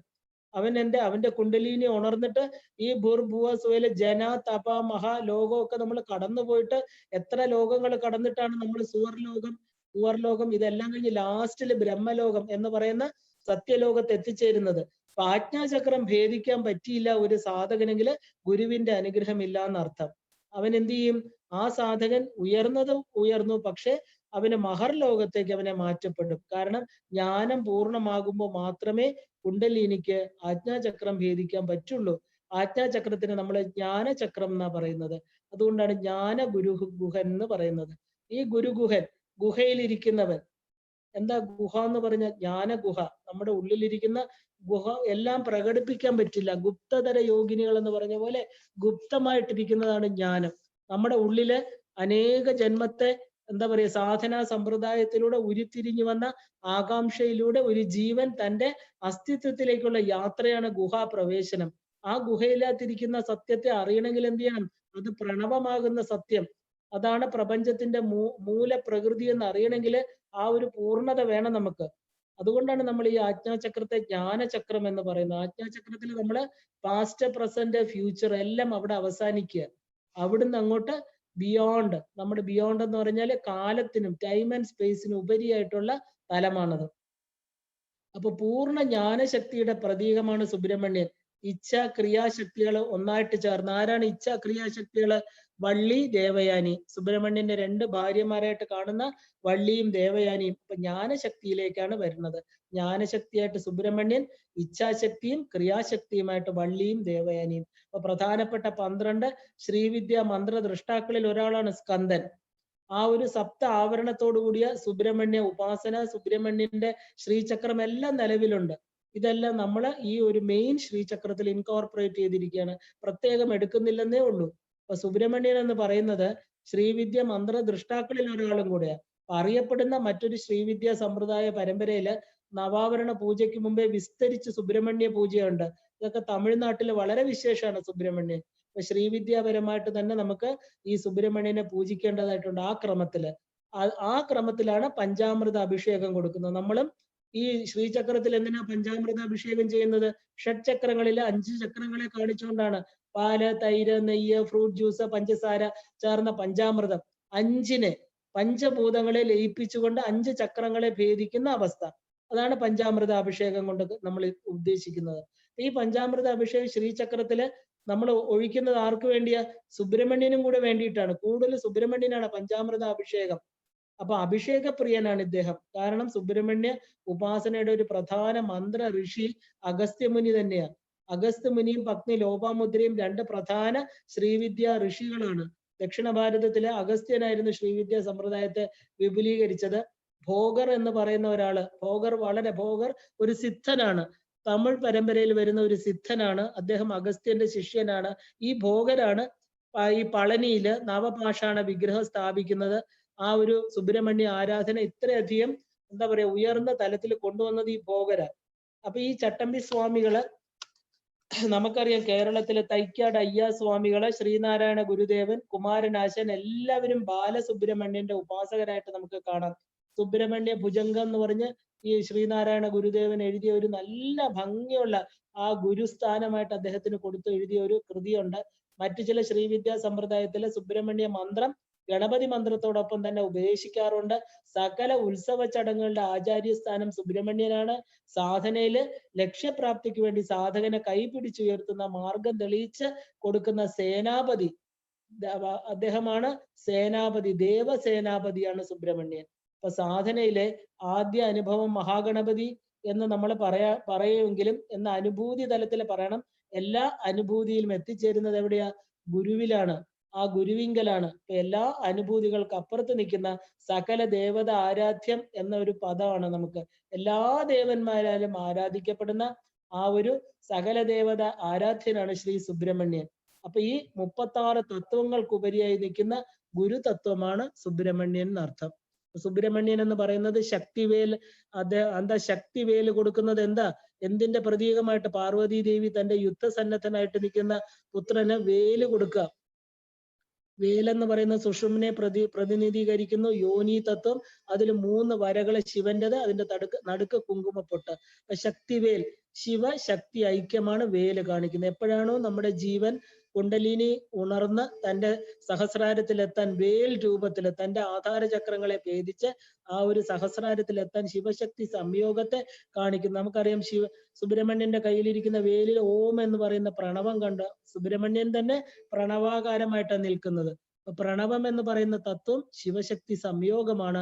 പ്രപഞ്ചത്തിന്റെ ഉൽപ്പത്തിക്ക് മൂല കാരണമായിരിക്കുന്ന പ്രണവം എന്ന് പറയുന്ന ഓംകാരനാഥ സ്വരൂപനാണ് സുബ്രഹ്മണ്യൻ. നമ്മുടെ തടസ്സങ്ങളെ മാറ്റി ഈ ഒരു ജീവനെ, ഗണപതിയായിരിക്കുന്ന ഗണങ്ങളുടെ പതിയായിരിക്കുന്ന ആ ഭഗവാൻ തന്റെ ശരീരത്തിലിരിക്കുന്ന കുണ്ടലിനി ശക്തിയെ മേളിലോട്ട് കൊണ്ടുപോകുമ്പോൾ ഗുരുതത്വമായിട്ട് നിന്ന് 5 ആധാരങ്ങളെയും ഭേദിക്കാൻ സഹായകമായി നിൽക്കുന്ന ശിവശക്തി സംയോഗത്തിലുണ്ടായ പുത്രസങ്കല്പമാണ്, ഇല്ലെങ്കിൽ ഗുരുസങ്കല്പമാണ് സുബ്രഹ്മണ്യൻ എന്ന് പറയാം. അതുകൊണ്ടാണ് ശരവണ ഭവായ നമ. ഭഗവാൻ അത് നമ്മള് മന്ത്രത്തില് സൗം എന്ന് പറയുന്ന ബീജാക്ഷരമാണ് ശരവണ ഭവൻ. സുബ്രഹ്മണ്യൻ വളരെ ഉയർന്ന മുക്തിപദത്തിൽ എത്തിക്കുന്ന പദമാണത്. ഇതെല്ലാം സർവ്വദേവതകളും അവസാനം നമുക്ക് കാണാം ഈ ശ്രീ ലളിതാ മഹാത്രിപുര സുന്ദരിയില് മഹാമന്ത്രസ്വരൂപിണിയായിരിക്കുന്ന അമ്മയിൽ ലയിക്കുന്നത്. ഈ നാമരൂപങ്ങളായിട്ട് പുറത്തു വന്ന ഗുരുഗുഹനും ഗണപതിയും ലക്ഷ്മിയും സരസ്വതിയും എല്ലാം തന്നെ എല്ലാ മന്ത്രത്തിന്റെയും അധിഷ്ഠാന ദേവതയായിരിക്കുന്ന ലളിതാ ത്രിപുര സുന്ദരിയുടെ വിവിധ ഭാഗങ്ങളാണെന്ന് നമ്മൾ ഈ ലളിതാ സഹസ്രനാമം പഠിച്ചു കഴിയുമ്പോൾ നമുക്ക് മനസ്സിലാകും. ബാക്കി നമുക്ക് നാളെ തുടരാം. ശ്രീമാത്രേ നമഃ.